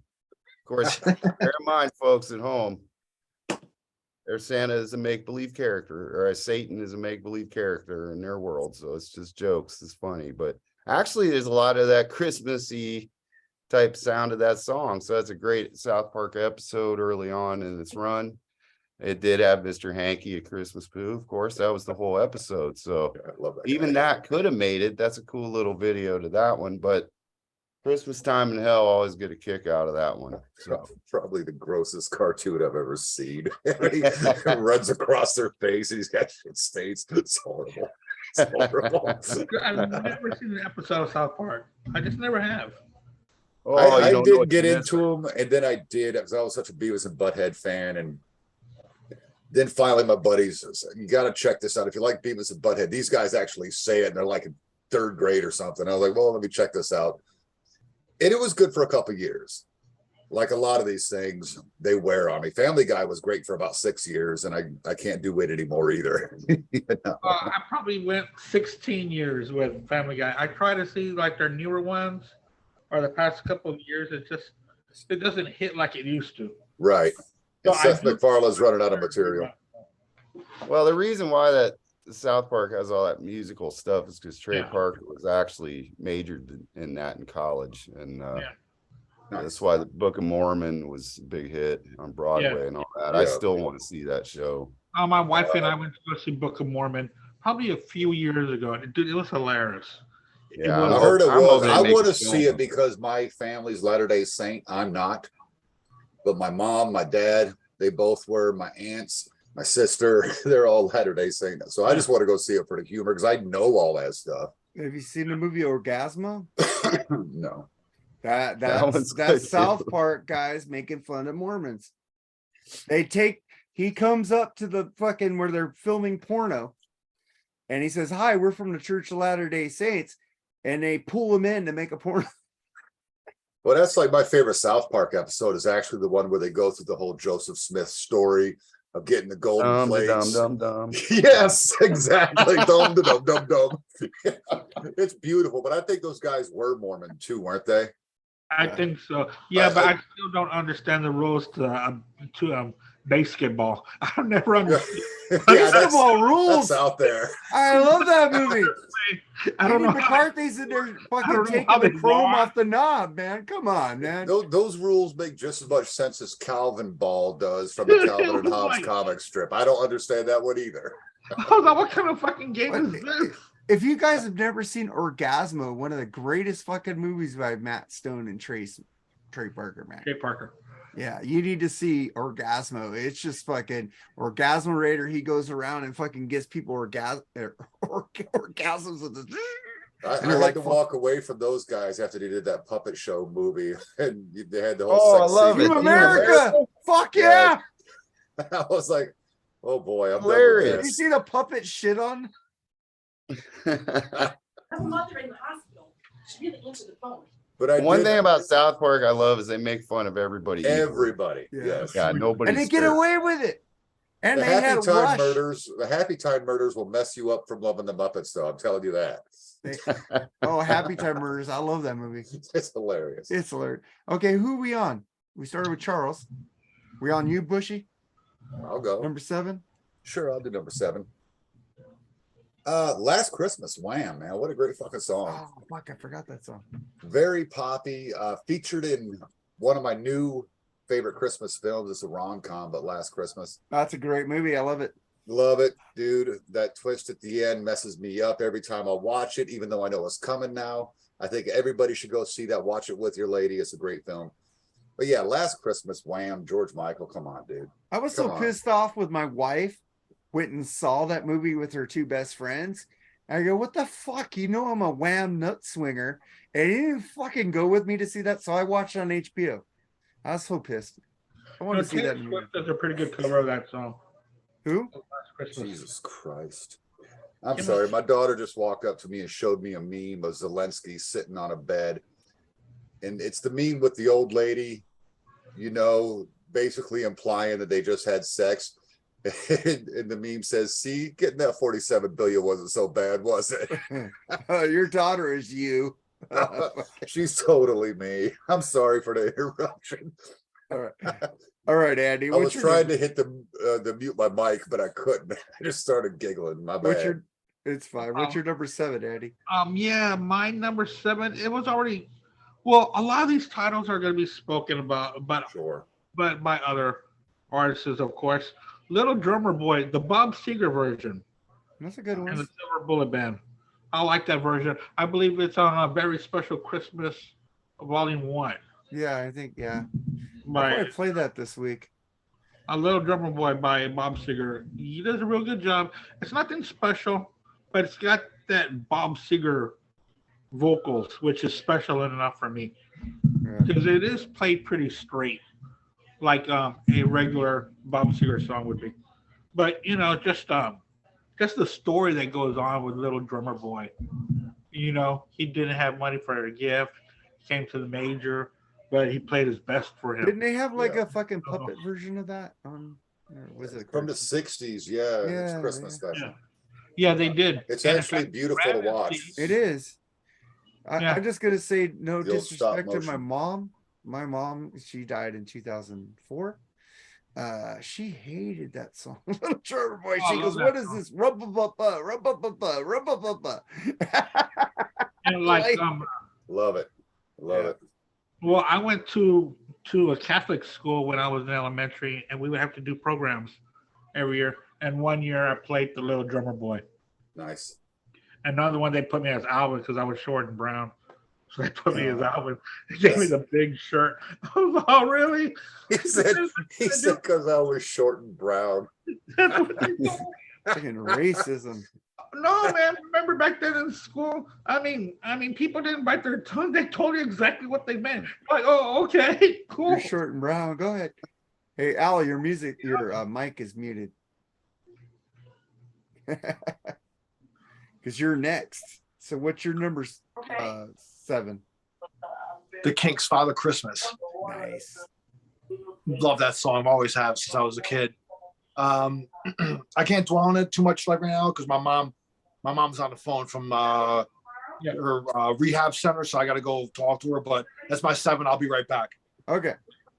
So then I get Good to song. I'll back him on that one. I like that song in general. yeah. You know, mate, there's a lot of covers of that song. When Yeah. I was looking Yeah, that one the up. Kinks, A lot of man. bands covered that song. Yeah. Bowling Well, for Soup really butchered it though. Jerry has his higher up in the list, and I have mine higher up in the list. So if It's you guys pretty cool listen to that me, a lot of you these know rock where that bands song have is at. original Christmas songs. Yeah. You know, it's pretty cool. And then I know, and the one original Christmas song we have anymore, which is All I Want for Christmas Is You, nobody likes. well, I have some original Christmas songs. And then we get to my number 6. John Mellencamp, which Jerry already picked. I Saw Mommy Kissing Santa Claus. Yep. I like that song. Fucking cool. That was one of my mom's favorite fucking, just the song in general. I Saw Mommy Kissing Santa Claus. You know, I'm getting a shout out to my mom because it is the Christmas holidays and I do miss her. Single mom. Fucking, she told me, he said, you know what, Mark, I could get welfare, but I don't want to fucking sponge off the government. I'm going to fucking work my ass off and take care of you on my own. So she never got welfare. She got food stamps for a couple months. That was it. And she paid it back. But my mom ruled. I miss her. Yeah. And then we Respect. get to your number 6, Nate. This one, we're going back into the metal realm. Weird to be on this record, but if you understand the band, I guess it makes perfect sense. It's a power metal band, Sabaton, and it's Christmas Truce. And it's a story of during World War One, where the two sides, the Germans and the English, I believe is who it was. For Christmas, they stopped fighting each other, joined with each other, you know, and That celebrated picture, Christmas. that picture of them in the trenches. Yeah. Yeah, celebrated that one day together, and you know until midnight, and all hell broke loose again. It's a very powerful rendition because it's power metal, you know, very heavy with power metal. There's a lot of keyboards in power metal, but it's a great tune. I highly recommend you get the album it came off of because nothing else on that album is Christmas at all. It's kind of like the Mistress for Christmas. It's just kind of slid in there and kind of takes you by surprise. It's a great tune, tells a great story, and you know, historical accuracy. I always like that stuff anyway. That's why I always liked Iron Maiden so much. Yeah, Yep. Christmas Truce, Sabaton. So Al, what's your number 5? Oh, we're at 5? We're still on 6, Oh, aren't we? Oh, 6. What's your number 6? Sorry, my bad. Okay. Yeah, I'm going metal. I'm going metal on this one. God Rest You Merry Gentlemen by Ronnie James Dio, Tony Iommi, It's a good one. Rudy Sarzo, and Simon Wright. They're all on that track. Yes, That's that's what on I do have, sir. Oh yeah. That's on We Wish You a Metal Christmas and a Headbanging New Year Yes, compilation. got that album. There's a lot of great artists on that one, man. But that's like one of the standout tracks for me. Ronnie and Tony Iommi together on a track is always great, you Yes. know. So, and it's a pretty cool. It's a dark, you know, as you'd expect it, but you know, it's still kind of a Christmas song, you know. So, I don't know. I love that one, man. You know, Great track. there's a college radio station here that I've talked about. That's a metal station, and they around this time of year they're always playing that song. So that's kind of like that's like kind of their Mariah Carey. It's getting played like every other hour or something. No, I'm joking. The Mariah Carey song's a good song. It's just It is a good No, song. it's the running joke about that, you know. Oh, it definitely is. I get it. Yeah. I catch a lot I of flack found for out loving that she's song my so much. age, and I go, dude, I'm Mariah Carey's age. Fuck, I should have been motorboating those. No, I'm just joking. But yeah, but sorry I had to get away before my mom called, so I wanted to talk to her. that's cool, That's man. And then But we yeah, get- man, You're still able to talk to your mother, brother. So we're yeah, not yeah, gonna, man. I was talking we're about not my gonna mom, take how that she away passed from in you. 2004, man. You're Yeah. blessed, man. That's awesome. Yeah, you know, but she's right now she's in a rehab center, so I think she kind of didn't have a sense of time because she was thinking it was early. I'm like, Mom, it's 10:30 at night. She wanted my dad to bring her like fruit for her to eat. So my mom, if my mom is nagging my dad, everything is right in the world. So So anyway, That's good Got it. stuff. number 6, Charles. All right, this is a shout out to how much I hate wokeism. I want this version of the song from Dean Martin, Baby It's Cold Outside. Yes. I don't want the one where what's I in want that the tree? rapey version of that song. Yes. Yes. you could Well, just both you could want just to rape I want- each other, man. Come on. you could just imagine Dean with the cigarette and The whiskey. the martini, you know. Yeah. Dean Martin is my favorite member of the Rat Pack. So Mine too. I'm a big fan of his work. I like Sinatra too. I didn't pick any of his, but I do like Sinatra too. But Martin yeah, I Lewis, I like man. the original version of Baby It's Cold Outside. I don't want the So do I. remake that they came Those out Dean with. those Dean Martin roasts are legendary too, man. Oh, yeah.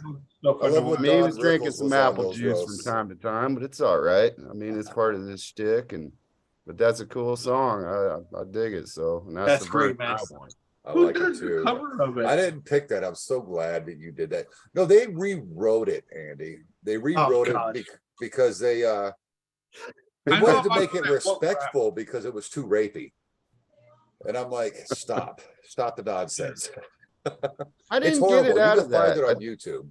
I didn't get it. I didn't get that out of that song. I think it was more like what alcohol's in this drink. You know, I didn't take it a Mickey or whatever. Well, I took it as, Bill Burr, stop, no, stop. You get a bad read. She said, no, stop, don't do that. You're being bad. That's not how she fucking said it, Yeah. That's how I took the song. It was kind of a no, stop, I gotta get home. He's like, come on, you want to stay here with me, girl. Yeah.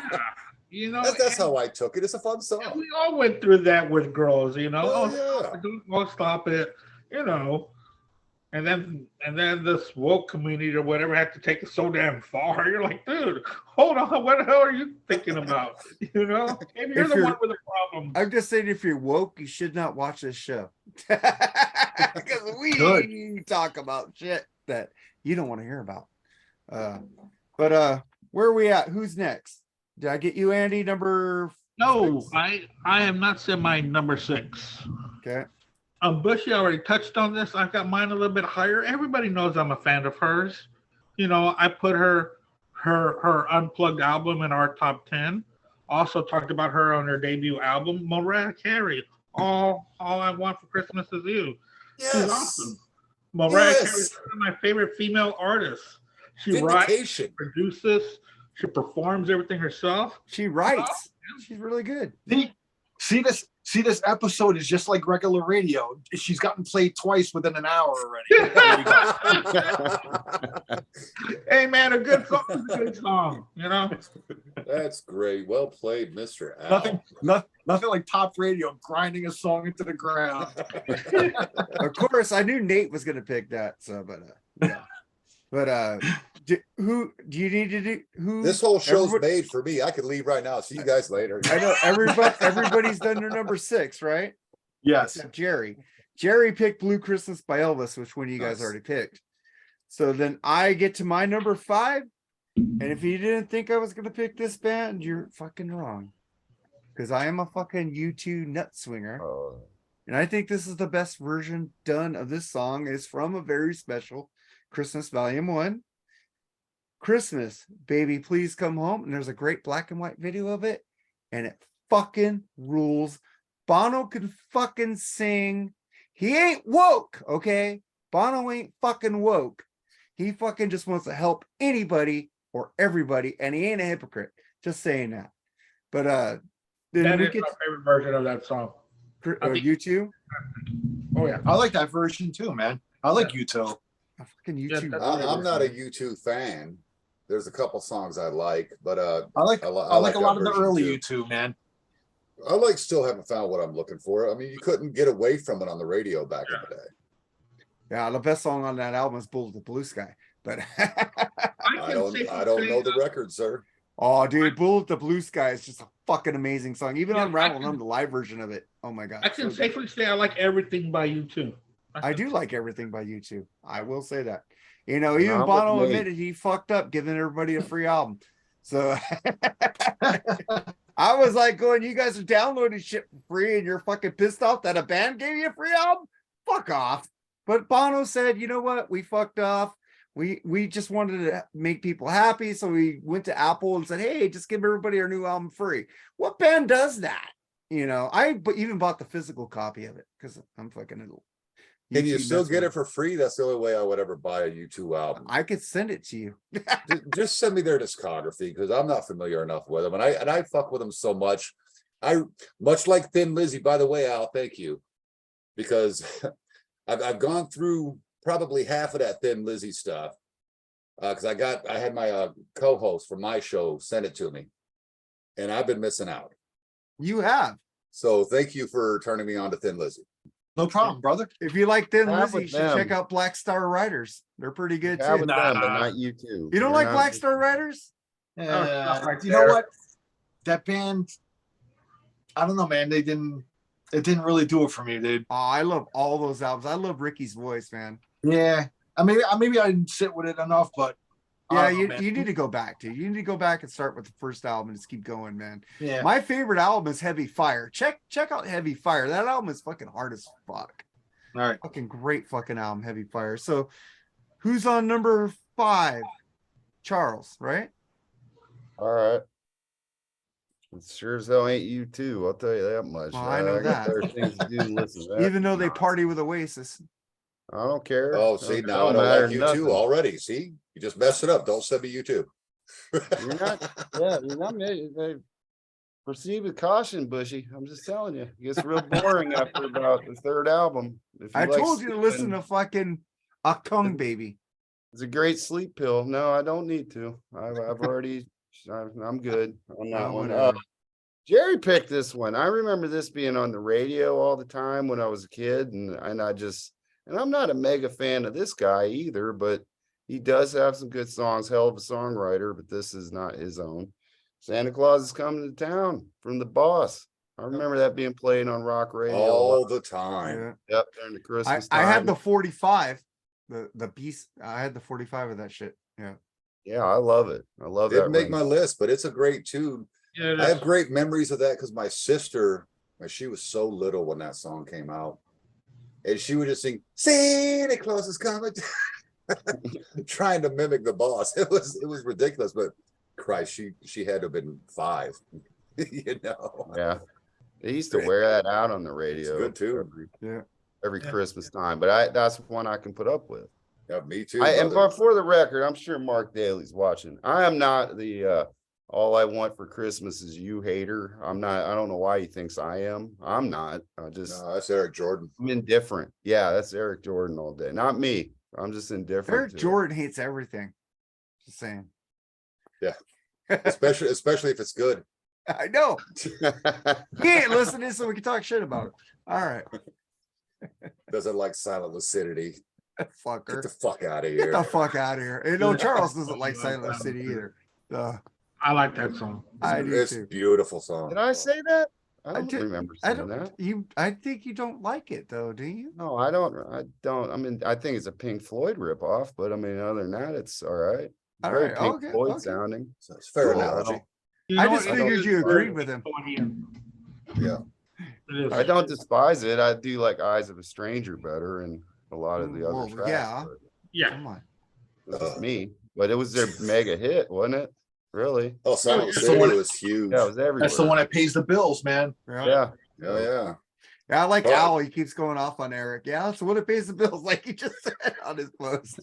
Hey, it is, dude. You know, we need to find a new song that Eric hates because he's kind of burning out Silent City. You know, right now. it's songs like that that help bands keep going. Yeah. That they're giving budgets to make more albums to go on tour. Dude, more. every Songs like- band every band kills to have a song like that, bro. Of course. Yeah. Oh, so that they can keep working. I mean, So what's your number 5, Andy? Did we get to you yet? I did not say my number 5 yet, but I will. Okay. Hall & Oates version is crappy. Bobby Helms, Jingle Bell Rock. I love the old Shots version. fired. That old version by Bobby Helms. That's badass. But you don't got G.E. Smith, man. G.E. Smith. No, rules. you're right, because I got Bobby Helms. Jeez. I like the Hall and Oates version too. The video is kind of like the Santa Claus is Coming to Town, but on MTV. They used to wear that one out. Oh yeah, that was on. The whole album's good though. The Hall & Oates. Oh yeah, it really is. And I really do like Hall & Oates, but Bobby Helms' version is better. Agreed. You know, it's got that old time feeling to it again. It's got that old traditional now. Now I don't know if he was the originator to that song. Is that his original track? think Does so. anybody know? I don't know if it was him or that chick. It was him. No, it was him. I It looked was, it up. right? Yeah. That was his original. Okay. I was strumming it on the guitar the other day. Yeah. So, Nice. All right. So who needs to do number 5 I or do. get lost? And what's your number 5, Bush? I'm going old school, like Andy just did here on this one. This guy was a crooner. His daughter was a hell of a singer too. In fact, I think they duetted this song well after his death. Nat King Cole's version of the Christmas song, Oh, that's a great song. probably one of the greatest Christmas carols or Christmas songs of all time. Nat King Cole is one of the greatest voices of all time. Fuck yeah. Good God. That whole album was just an amazing Christmas album. But my mom, she was big. I think that's why I like Christmas so much. She was big on all the holidays, but Christmas, she just went balls to the wall. And from Thanksgiving night, that's when the tree went up. And that's when the Christmas music started in my house. And it was every single day up until January 6th or 7th, I think it was, what she called 6th. Old Christmas, the 6th. Yeah. And that's just how it was, man. All the way up until then, we had Christmas music. And that Nat King Cole record played all the time. Chestnuts roasting on an open fire. Come on, dude. Beautiful. Yeah, beautiful, man. Yeah, because A on the classic. 6th is when the wise men arrived at the manger. That's the Yeah. date that they set aside to commemorate the journey that they took from the Far East. Okay, see, I wasn't ever really sure. She just that's always fine. called it Old Christmas. Yeah, it's when the 3 wise men arrived. Okay. Yeah. I didn't know that. So you learn something new every day. That's awesome. So Al, you're on your number 5?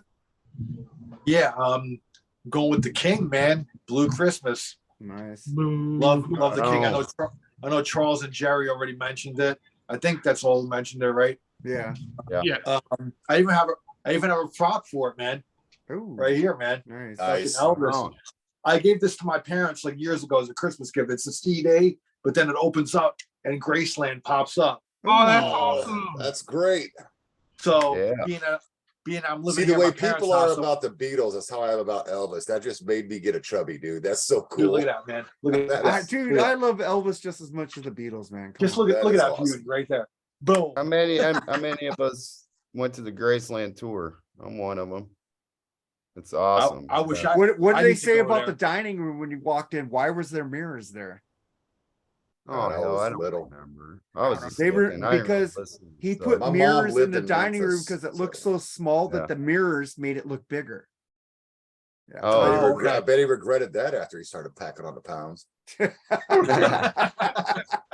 I gotta get back there one time. I want to go to the Sun Studios too. I'd love to Oh, go. I did I'd love to too. go. I did there, that, man. The Sun Studios. we're all going to fucking Nashville, and that's fucking way away from Nashville. That sucks. Yeah, it's like 5 Yeah, but- hours, dude. but- Yeah, But the Sun Records is pretty cool because they take you into the room where yeah, they- I'd like to go to that one and too. you go Just in not there. Elvis that recorded there, and man. you can touch stuff, and Johnny Cash and Carl Perkins, and You Yeah. too. yeah, you too. Yeah. Yeah.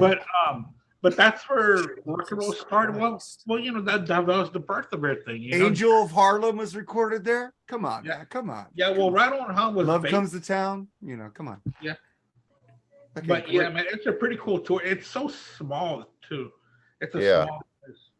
I just like what they said about when they took a tour of Graceland, U2 in the Round Home movie. It says it's kind of sad that they have their graves right here. It's like it just Yeah. makes you sad seeing the eternal flame and Elvis is buried here. But you know why they moved Elvis to Graceland, right? Because you know the cemetery is across the street from Graceland, right? Yeah, Because people kept breaking into his fucking cemetery, his It's like in- mausoleum. his mausoleum. So they moved him and his family over to Graceland because they kept Well, breaking in. speaking of Sun Records, I've also toured Motown Records and Nice. Nice. Stax Records. Hey, what was the last one? I love to do that kind of stuff. So, and in fact, Stax Records is also in Memphis. Yeah. Nice. Nice. It's on the other side of town. Does the Chess Studios, do they still have that open or no? For like I don't tours? know. That'd be another classic Chuck one. Berry. Man, BB King, fucking Yeah. all the greats. Where's that at? Chess Records. Chicago, I believe. I believe it was Chicago, yeah. Yeah. I think it's still there. But BB King was a Mississippi blues man that went to Chicago and made it. Yeah, I learned from the YouTube movie that he doesn't read music. That YouTube had to No. show him how to play the chords. So No, that's he pretty just cool. plays what he feels. Yeah. I saw him about 3 times, BB King. You got to see BB King? I got to see BB King too. Oh man, that is awesome. He's always been my favorite. I was never a blues fan. I'm not my either. my aunt was dating a soldier, because Fort Drum, New York, obviously, while I was a kid, and he got me into a lot of blues. And BB King, that was just that tone, that sound of Lucille just grabbed me. Yeah. And BB King is the greatest. He got me into like Chris Ree. He got me into Leonard Cohen. He got me into Taj Mahal. All those great blues artists. And man, BB King, I am so jealous you guys got to see him perform. I cried the day that man died. Yeah, When I saw him, it was like he was nearing the end. You know, it was a few years before he passed, but I'm glad I got to see him. Oh yeah. What's his name opened up for him? Other blues guitar player, and I can't think of his name right now. One of the Albert King, old Muddy Waters. Buddy Guy. Buddy Guy Yeah. opened. Yeah, So- Buddy Guy's always with him. Yeah. He's one of the last guys standing, from Yeah. kind of not the real old. He's like the kind of the bridge between the real old blues guys and That dude, the more man. modern. 60s guys, these guys Yeah. were. Yeah, Buddy Guy fucked it up, man. I went to the Eric Clapton Blues Festival once. It was like the Crossroads thing. Yeah. Nice. One year it came to the Cotton Bowl in Dallas, and dude, it was badass. I mean, I got to see Neil Sean was there early. Brian May was Wow. there. So was Joe Walsh, Vince Oh, I Gill, love Joe Walsh. Good Santana. Lord. It was a great day. What a show. It was all that, and Eric Clapton would jump on the stage several times, like he played with Santana, and ZZ Top closed it with Jeff Beck, Nice. Wow. and then Yes. Eric Clapton jumped on stage with them as well. So it was Beck, Clapton, and ZZ Top, and they were just going at it. It was That's insane. and That's a dude, future episode idea, Mark, because I mean I'm into Howlin' Wolf and Blues episode. Little Walter. A lot of that old blues stuff I'm into. That'd be a great idea one Dude, day. that's great stuff. Oh, dude, I love blues. I wish we could get Brian Davis on there, man. That guy is totally busy. I now. would definitely be on this. Yeah. Yeah, the just to blues, talk about these that's cool where it's guys. at, man. You gotta know the blues to know rock. Yeah, It's one of And, the few true American art forms, the blues. Yeah. yeah. And I mean, country. pure American. And country. Jazz. Sad. Who's on number 5? Did we all get all the I number think- 5s up?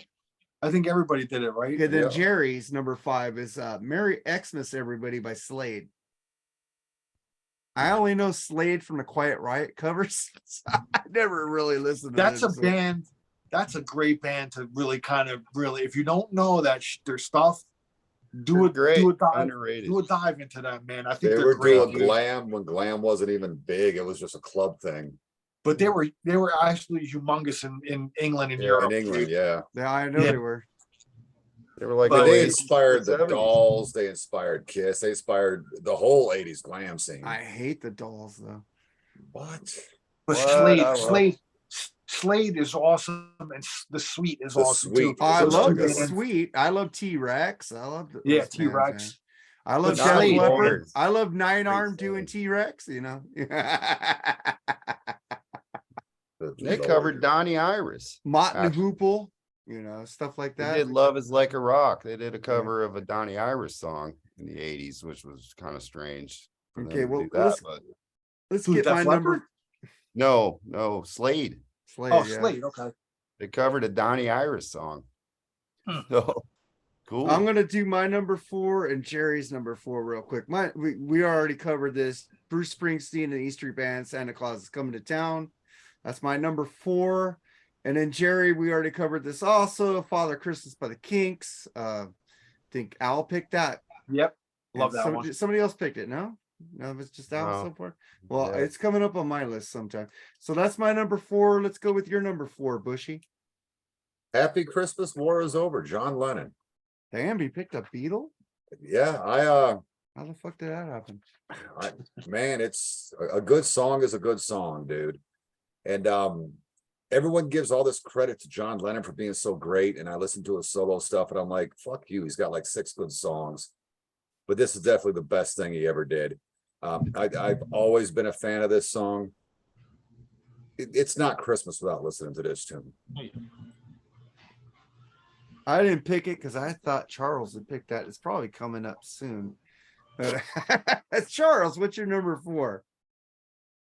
This song is kind of along the lines of that Kinks song, which I didn't pick because I knew maybe somebody would pick that. See, I didn't say it the nasty way Mark does. Give me credit home. I'm folks. not nasty about it. I just want to. I just want to Teasing give. and I just want to joking. give a plethora of songs, man. Come on. But I had to throw a punk song on here. The UK Subs, Hey Santa. Wow. Cool. Wow. Along the same kind of lines as that King song, maybe a little more direct though, to the point, like punk typically is. So if you never heard it, I can find you a link if you want to check it out. UK Subs. Yeah. They did Cool. down on the farm. Yeah. Yeah, you're digging deep in the punk era there because a lot of people, unless they're in that genre, all they know is the Pistols. They might know some Minor Threat, Agnostic Front. They know the Dead Kennedys. Yeah. UK Subs, you're going deep Yeah. for people that don't know DRI? punk. He was posting some DRI today. Yeah. I like DRI too. I might surprise a person or two. I'm not just Oasis. I only. love DRI, man. Yeah. Fuck yeah. And then we get to your number 4, Bushy. I did my number 4. You did? Okay. Happy Your number Christmas. 4, War is Andy. over. This is our tradition here. He forgets what number we're on. and he Oh went. God, I know we're on 4, right? We're on 4, Yeah. Andy. What's 4? I just forgot where I went. Number 4. I love this album. It's great.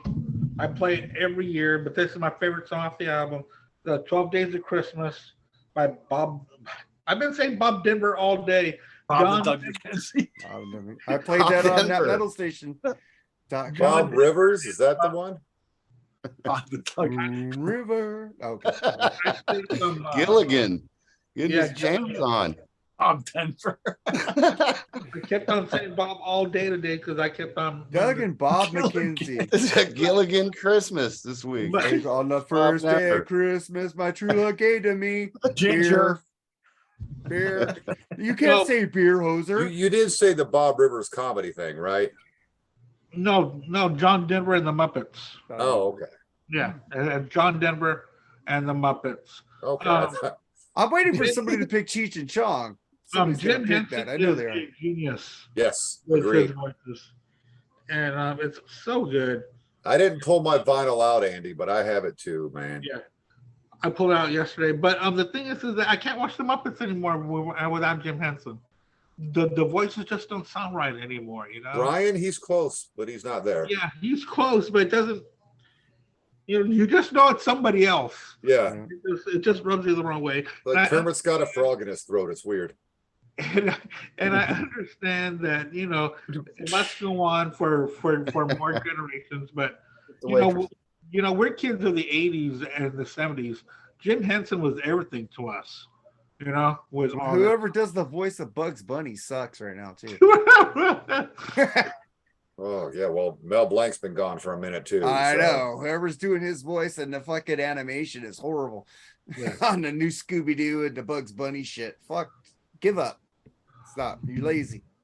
Yeah. By the but- way, John Denver and the Muppets of Christmas Together, all-time favorite Christmas record well, as a yeah, whole. that's my number 4. Is their version of 12 Days of Christmas. What's your I number think it was 4? standard Al? issue for people our age. I had that too. I think I was like standard issue. Yeah, great It album. was They mailed like out. Or the One of the Chipmunks. Tramp that comes Chipmunks alive Christmas. and Thriller. It was like standard issue. Shit, I forgot to pick Well, see, the Brutal Chipmunks Lives. Christmas album is funny because my favorite song on that album is not really a Christmas song. It's Crash Cup's Christmas. And he's talking about every other holiday but Christmas. He's like children dressed like skeletons and ghosts, firecrackers, while the turkey roasts. Here comes Santa without fail, hopping down the bunny trail. It makes no sense whatsoever. It's a nightmare that Alvin has because he's thinking about giving his golden, echo harmonica to that other, to the little boy. Great record. Boy, that brings back memories. Yeah. I got a little giddy and childish here for a minute. So what's your number 4, Al? Before I get to my number 4, my wife texted me. She's saying that she mentioned her favorite is one of her favorites is the Bing Crosby and David Bowie, Little Drummer Boy. Yes. Yeah, she loves that one. So just giving her a little nod on that one. Stone number Cold 4. classic. My number 4 is, and I can go. There's a couple of different versions that I love. I mean, I could have went with the original Chuck Berry version. I could have went with the great Lemmy version, but I'm going to go with the Keith Richards version of Run Rudolph Run. Run, Rudolph. Yeah. Yeah. Yeah. The Keith Richards version's really cool. I was just listening to it the other day, and I'm like, yeah, Keith's version's badass, man. I love it. Chuck Berry's version's awesome, Motorhead I did love a the- good job. and I love the Lemmy version too. Yeah. On that Metal Or- Christmas or album. Lemmy, yeah. But Keith, I gotta go with Keith, man, because he just turned 79 too. So Yeah. he's still kicking, man. Son of a Dude, bitch. Keith is an anomaly. Everything you are not supposed to do in life to have a long life, Keith is a Richards medical- did. He's a medical marvel. Like when he dies, they need to like take his blood and create every vaccine for every disease there is on the planet. With his film. I'm telling you, man. They got to study his body, dude. Dude, you remember back in the 80s when he was doing the He'll study his body and the come don't up do with a cure for drugs cancer. commercials on MTV? It's like, Keith, you did all the fucking drugs. There's nothing left for us here. Oh yeah, the Rocks Against Drugs or something like Yeah. that. Yeah. I think that's what it was called. They would do like these public service announcements. Yeah, Keith Richards telling kids to stay off drugs. Bitch, you're 80 years old almost. It was probably That is not a good sell. You know what a good sell is?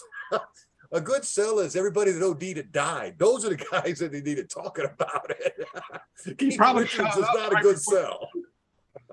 I remember, I remember being a kid, man, and seeing on MTV, the Start Me Up video, dude. And I'm thinking to myself, damn, man, these guys are fucking ancient.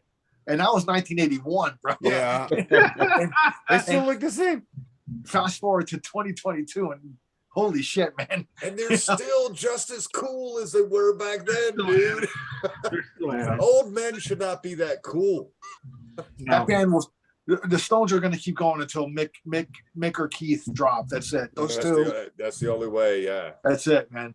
Because like Ozzy, So- he's sad to see perform. Yeah. The Stones are But not Mick- sad to see. Mick's still fucking duck walking his shit on the stage, and man, It's all those. It's, Yeah, all, he it's, still all, sounds good too. it's all those Brazilian models, bro. Yeah, he That's can the still secret, sing. yeah. You don't need tapes. He can still sing. He Yeah. can do his thing, and oh yeah, And phenomenal. if the Stones need help, they have female singers on the stage. Yeah. They have extra musicians. Oh, They're not yeah. fucking hiding anything. So Yeah. No, they're And- great. Love And the they get Stones. the money, and they will spend the money for extra singers, extra players, anything to make it sound good without using tapes, but just to have other musicians on stage with them. And there's nothing wrong with that. Nope. no, And then They could be the modern day Guns N' Roses, man. I mean, if you think about it, Guns N' Roses was kind of a dirty, heavy version of the Stones anyway. And now Axl's just expanded it to 4,000 pieces on the stage. So it's just like the Rolling Stones, man. And I have no problem with that They're at all, already- man. they're already doing that on the Illusions tour. You know, they expanded out already. yeah. I know, know, so- and it was awesome. Yeah. Really, I saw them freaking on that Metallica tour and they were horrible. Shut up. They fucking suck. They closed up. LA, and me and my fucking friends saw Metallica. Metallica kicked ass, and 3 songs in the fucking Guns N' Roses. Axl was throwing a bitch fit. Slash was playing off key, and fucking Yeah, me but and my it's not friend that looked at big. each other and we Drugs are go, bad. "You know dude. what? Let's go home and smoke some fucking bong rips. This sucks." And we But left. this is that Metallica is a tough act to follow, man. Yeah. It should never have I been think that. that Axl was throwing a bitch fit on stage like he did when I saw them with the Rolling Stones. And fucking Vernon that Reid used to be called him his out. thing. He was always throwing fits back in the day. Yeah, And fucking now he's on ACDC Let's taught him. not forget the great riot of '92 up Yeah. there in Canada. You know? ACDC taught him how to be a professional. Damn. Angus said, "Look here, Axl. We come out on time. We play on time. So get the fuck out here on time." And it fucking, he's been doing that since. Yeah, and I've AC/DC. heard the Guns N' Roses shows have been going great, going off on time, everything. Yeah, I've tweeted them several times. Hey, I've saw you guys 3 times and you sucked all 3 times. Can I get a free ticket next time you come to LA? No fucking answer. No, because you got to You pay gotta- for that shit. But listen, I gotta interject a little bit, man. But you gotta admit, man, when we were younger and we saw that, and you knew the danger fact, Guns N' Roses, you never me seeing them back in the day. I mean, you didn't know what fucking you were gonna get, bro. Dude, they're gonna come out at like 1 a.m. I understand. Now that I'm older, bro, if they like try pulling that shit, I'm like, dude, fuck you, man. I'm going home. I gotta work. I gotta sleep. But Yeah, it's when like, you were a I'm kid, old, bro, I'm when you were a tired, kid, man. though, it was exciting, dude. It was like, dude, are we gonna get the fucking pissed off Axl tonight? You know what Yeah, I mean? which Axl are we getting? Is he jumping into the crowd and knocking fans off and running Yeah. off stage? Yeah. I mean, dude, that was so exciting about that rock and roll and metal and stuff like that. It was a scripted and sanitized, and it's just no danger factor and stuff anymore, dude. It's just you kind of yearn for the old days of that stuff, but now it's like you get in trouble for like doing show. You know what I mean? So Yeah, that's if you go past 11 o'clock, places will pull the plug on you. Yeah.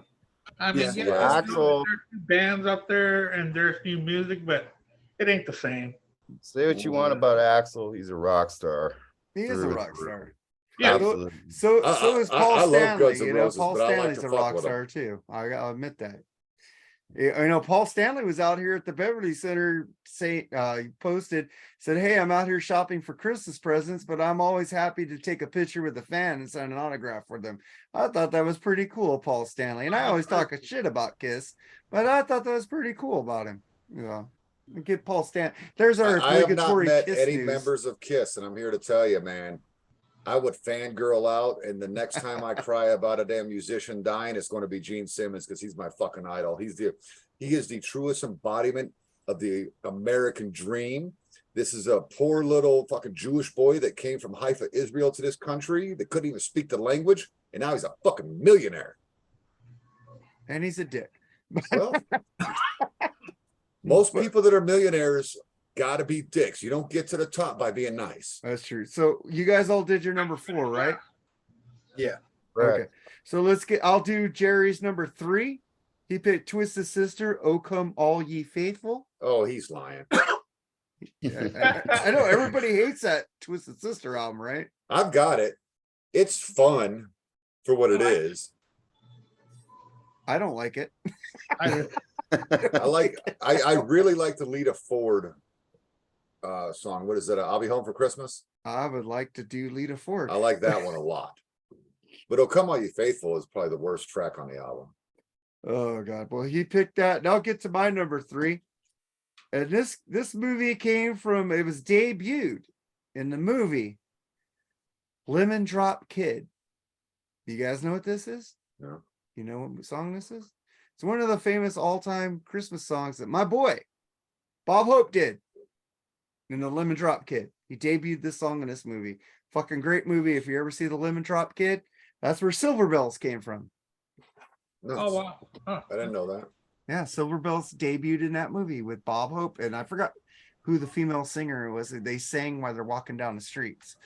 Pretty fucking great song. I love me some Bob Hope. And fucking, what's that guy, Scribble? Your Yeah, boy Scribble? He loves fucking Bob Hope. Me and him are friends now. I like his comedy. Scribble? Oh, Bob Hope? Yeah, Bob Hope was great to the troops, man. dude. You he go was down the to man. San Diego, they got a statue of Bob Hope Yeah. in front of the Navy ships, and they have all his comedy going around the whole thing. It's pretty fucking cool. I took a Nice. picture Yeah, of Bob Hope toured for what, like every war? USO, yeah. Bob Hope was like, "There's a war. We're going there to entertain the troops." Yeah. Dude, and that guy was from England, but he was an American. Born in England. He's an American, man. I was born in Grew up in Germany, dude. It's Cleveland, not that Well, uncommon. you're still an American born in Germany. Yeah, I know. Grew up in Cleveland. Yeah. He closed the original Cleveland Stadium, the last Indians game, saying Yeah. whatever. Every Thanks for Bob the Hope memories. special I watched, every fucking road picture of Bob Hope, every movie with fucking Bob Hope I've watched. I love Bob Hope, Bing Crosby. I love Bob Hope by himself. Bob Hope is an amazing guy. Everybody needs to go fucking watch Bob Hope movies. You know, He's better than Bing Crosby. I said it. Fucking Bob Whoa. Hope kills Whoa, Bing whoa. Crosby. Whoa, whoa. He's funnier than Bing Crosby was the Well, Bing straight guy. Crosby's not funny. Well, He's Bing a Crosby's singer not and a a comedian. dancer. He's a straight guy. But in the road pictures, it's like Dean Martin. He was the straight guy to Jerry Lewis, but Bing Crosby is funny. And so was Dean Martin. Dean Martin's I don't think Bing Crosby's funny at all. I think he's watch the road pictures. He a great sets dancer, up great singer. he sets up Bob Hope perfectly in those movies, man. Well, that's called a script, Mark. Yeah, but he fucking whatever. And dude, the road to Hong Kong, fucking Joan Collins was in that movie. oh, dude, Joan Collins was so hot. with Joan you. Collins, still Oh. hot in Dynasty, man. What a babe, yeah. I watched Yeah. Her all and those. Linda Evans, man. Linda Evans was Linda fucking Evans hot. with the wide shoulders and her gray hair. I'd hit it. Those Yeah. blue I like eyes. Joan Collins a lot better. Yeah, so we get your number 3, Bushy. Number 3's been mentioned. Bing Crosby, David Bowie, Peace on Earth, Little Drummer Boy. Yeah. Probably the prettiest version of Little Drummer Boy with that Peace on Earth being sung over it. It's fucking amazing. And Bing Crosby's got that perfect baritone. Man, gives me chills every time I hear it. I have a CD. It's called New Wave Christmas. Most of that shit sucks, but this song's on it, and that gets played every year. Great tune. Yeah. But also, did you realize that David Bowie didn't want to do that with Bing Crosby? I I heard. don't want to sing the Little Drummer Boy. I want to do Peace on Earth. So they mixed it together to get Oh, sounds Yeah. great. Dude, it's One of the amazing. first mashups. Yeah. Smash it. Right. probably the best mashup. Yeah. God, that works. Those two voices, they complemented each other so well. David Bowie, what would you call him? An alto, a tenor? Mhm. He's definitely not a soprano, but maybe a tenor. But his tenor mixed with fucking Bing's fucking baritone. Oh my God, dude, it fucking amazing. Probably one of the greatest. It probably should be my number 1. It's not. But probably one of the greatest Christmas songs ever recorded. Yeah, but Great while we rap. were talking about Joan Collins, I just got to put in a Star Trek thing for Jerry. She was in one of the best Star Trek episodes called "The City on the Edge." What is it? City Edge of Tomorrow. Tomorrow. Edge of Forever. Oh, forever, One of the great ones where they put him in that thing. yeah. That's the original series. Yeah, right? original series, Yeah, dude. That was a yeah. fucking great episode. But It was. what's your number 3, Andy? My number 3 was just touched on by Al. It's a different version. It's the original version by Chuck Berry. Run, Rudolph. Hell yeah. Santa's gonna Santa's make gonna it make to it to town. Yeah, it is. I love the way that Chuck Berry sings, and when we do when y'all do y'all's early rock and roll artists, I hope I'm invited because I love all that music. You're always invited, dude. You and Al and Bushy, whenever you guys want to come on. And Just Chuck Berry is some one badass mofo, man. Hell yeah. I keep you guys in the messenger for a reason. Just to let you know what's going on. You guys hop on anytime, man. Me, Charles, and Jerry, we appreciate all of you guys coming on the show, right, Charles? That is correct. Yeah. But You yeah, guys my been- number 3 is Chuck Berry. Run, Run, Rudolph. Good track. What's your number 3, Al? Freeway down. Brian Adams does a good version of that too. Yes, What's he your does. number I was 3, gonna Al? earlier. My number 3 is I think it's the big reason why Die Hard is considered a Christmas movie. Oh boy, here we go. Here we go. Run DMC. I'm just saying it's a big reason why it's considered a Christmas movie. Anyway, Run DMC, Christmas in Hollis. Yeah, the Christmas beginning of the in movie. Dallas. Come on, Great man. fucking tune. Love Run DMC. Love that song. I gotta hear that song. Nakatomi Plaza. Christmas party 1988, bitch. Always remember. Shout out to my wife for getting me this shirt last year. But yeah, Christmas in Hollis, man. I mean, I was a big Run DMC fan in the 80s ever since I was in when I was in junior high, man, 7th grade. Yes, And when the sir. first time I ever saw Rockbox on MTV, I was like, what is this? This is cool, man. You know, and I was a Run DMC fan ever since then. And Christmas in Hollis, it's a classic, dude. That That's video is pretty included. cool with the elf going naughty, naughty, Yeah. naughty. I got to tell you, Al, the reason I became a Limp Bizkit fan Ooh, is because I went to a show to see Run DMC. I went to Family Values 99. It was Stained, Filter, Run DMC, The Crystal Method, and Limp Bizkit.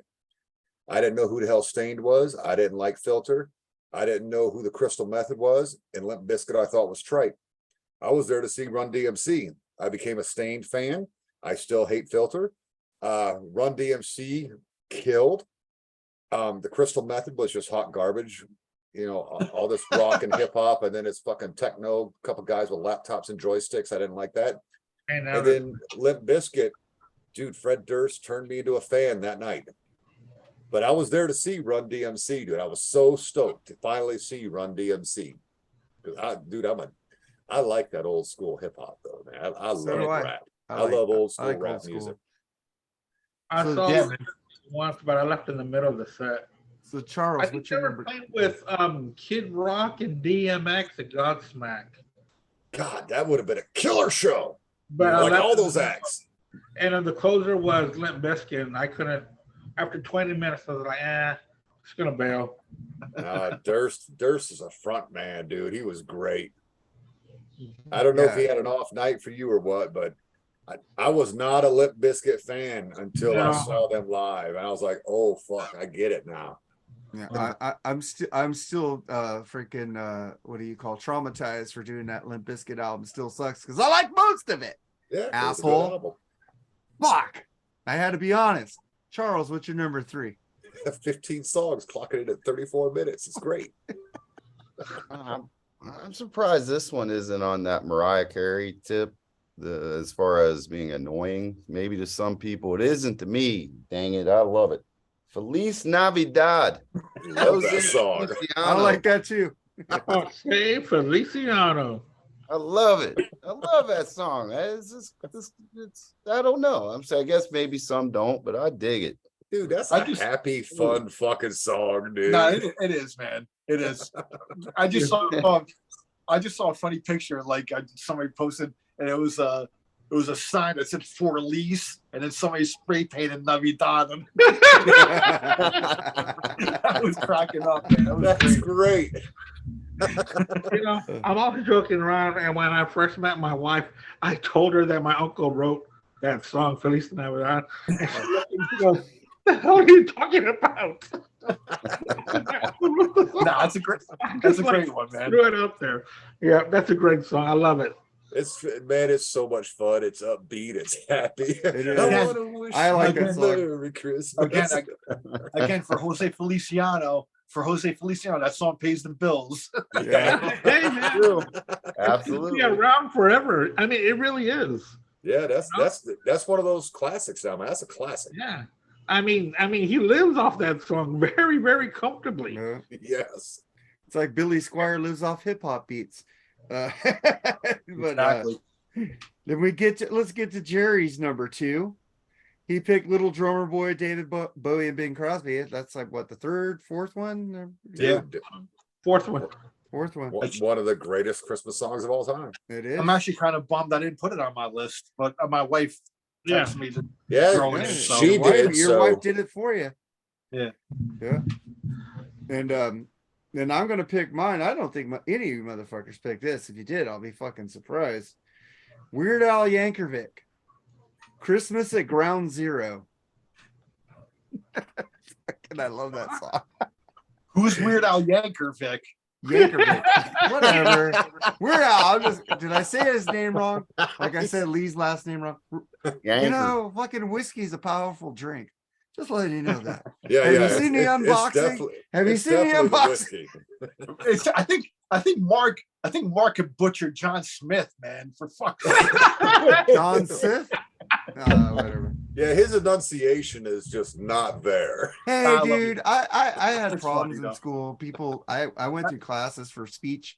So I have had problems with S's It's and okay, Gersh. man. It's okay. Yeah, those Gershman. STs be kicking your ass. I don't even know how you get Gershman, through. yeah, Gershman. I don't know how you yeah. get through street. He's like, I don't give a shit.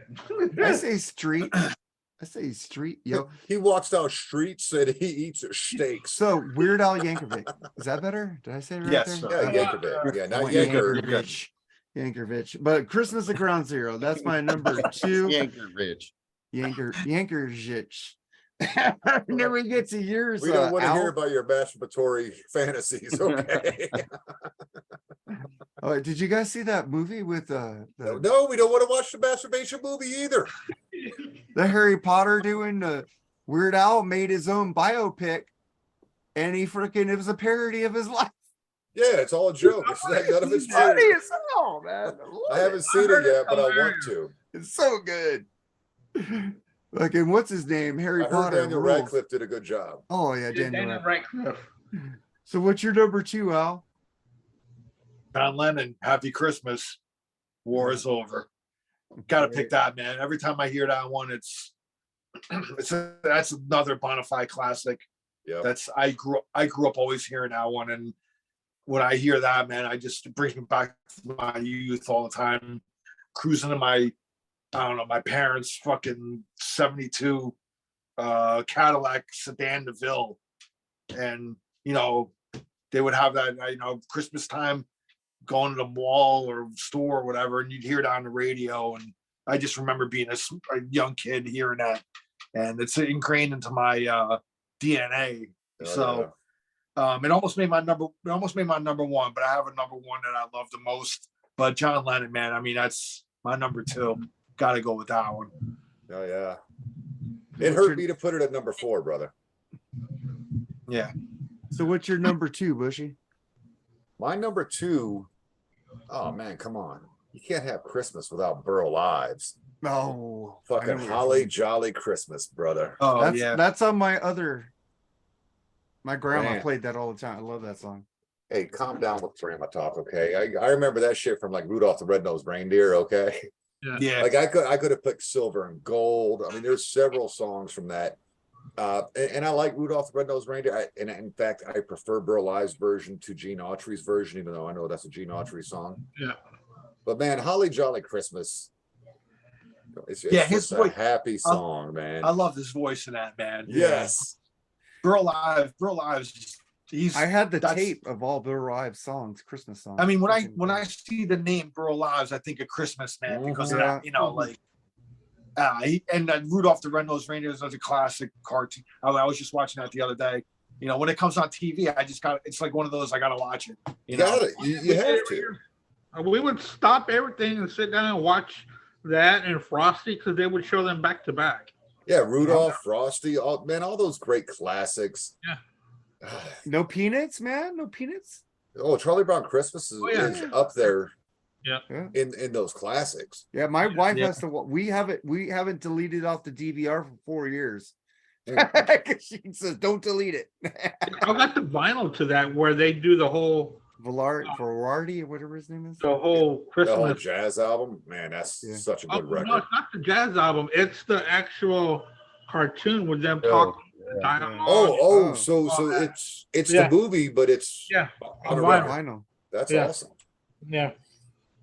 I love that fucking film, man. Or special. I don't know, I guess Yeah. it's a special. And it comes with a booklet inside of it, and it tells you who was like it's written out like in a play. It's pretty cool. Oh, that's great. I'm surprised it's still on TV because freaking Linus is talking about Jesus. But hey, Andy, what's your number 2? My number 2 is going to be, I think it was mentioned once by you, Tom Petty and the Heartbreakers doing oh shit. Christmas all over again. Yeah, Yeah. Christmas all over again. Yeah. It's a great jam. I love it. Such a good song. But yeah, that's what I'm gonna go with is Tom Petty. And I think it was an original, right? Yeah. He wrote it. Yeah. I tried to pick as many original as I could, and I think I did pretty good with it. But yeah, Christmas all over again by Tom Petty. So what's your number 2, Charles? Well, this would be one of those takes me back to my youth, and I think Bushy touched on the record earlier. I had this and one other record from this group, and it's a little song called "The Chipmunk Song" by the Chipmunks. Yes. Takes me back to Christmas every time. And also, if you pay attention to one of the most underrated Christmas movies ever, Rocky IV, Yes. Right. Yes. total It's Christmas. not a movie. Christmas movie. Fuck Well, you and you're they were not a there over Christmas movies. Christmas Let us have our trains. shit. Christ. And Paulie was listening to it on his little headphones while he was being upset in Russia. So I want my hula hoop too. I love that song. I had that album and that and Chipmunk Punk. Oh, I love Like, Chipmunk like Punk, My standard. Sharona. Yeah. I had Urban Chipmunk too, dude. The country yeah, one. it's like Yeah, the I got country the one. Urban Chipmunk too. Mamas The don't let your country album was a babies great grow one. up to be cowboys. Chipmunks. You know, I had all those chipmunk Sitting there albums. with a glass of milk instead of a Lone Star. It's a bottle of milk. Yeah. Good fun stuff. I was in high school. I think that urban chipmunk coming out like 92, maybe 91, 92. No. It's out in the 70s, man. No, it was like 81, 82. 80, when- yeah, it was like late, when- like when early Urban 80s. I Cowboy- had it as a kid, man. See, I remember it as an older kid. Stand by Your Man and all that stuff was on there. I had the vinyl from Kmart, dude. I Nice. still got the one of that. But I Urban- remember getting that and looking at that fucking, what is that fucking Barry Gibb, Barbara Streisand album, go, fucking give me Guilty. the chipmunks. Dude, Guilty is fucking amazing. You shut your whore mouth. Guilty, don't like the Bee Gees. my love. I hate the Bee Gees, man. See, Yeah. I was made to go watch that movie to drive it Saturday Night Fever. I go, Mom, why are you killing me? that's a classic. I hate it. Movie. I don't know how you can hate that. It's a good movie. I only like it in Airplane where the guy You know gets why? stabbed in Because the back. Mark's a California boy. Right, you know. He doesn't understand that fucking New York thing that was going on. Airplane where they're dancing, the guy gets the guy gets stabbed in the back, and he's going like, And this. he likes you too. Yeah. That's What why. the fuck is wrong with you two? I mean, you like Oasis, so I would slow down. Hey, No I Bee do. Gees, I no. do like Oasis. I just like to fuck with Charles on Oasis. That's just I fun. see. I don't. I'm not fucking with you. I'm serious. Oasis is good. I like it. Hey, me and Dr. fucking Lee did a review on Oasis. I like that album. I don't know what he picked it. I didn't listen so- to it. Who's Which on? album? Who's Definitely maybe. definitely maybe he remembered. I didn't. A long time ago.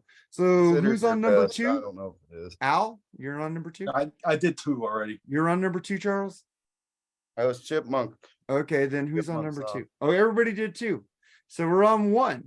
I'm gonna pick Jerry's right now. Silent Night, Sarah McLaughlin. Nice. I can't think of her without looking at those fucking dog Or commercials. sick fucking animals. Yeah. Yeah, I just can't listen to her, man. Because In the arms of an angel, and you just want to shoot yourself. I just want to die when I see those poor animals, man. Just like, I change it, man. I can't watch that shit for a half. Yeah, I can't either, man. sorry, on the- Jerry. Sarah on the McLaughlin download, ruined she's a herself really with good me looking on girl. that. I mean, I good-looking respect what girl. she was trying to do, but Yeah, of course. did you have to have the music? I mean, the puppies and the kittens were sad enough, but the music. I want to go to a fucking a dog pound and adopt all the animals. I want to go get that dog that's out there in the cold in the commercial. Yeah, you're watching that and you're like, I can't take this.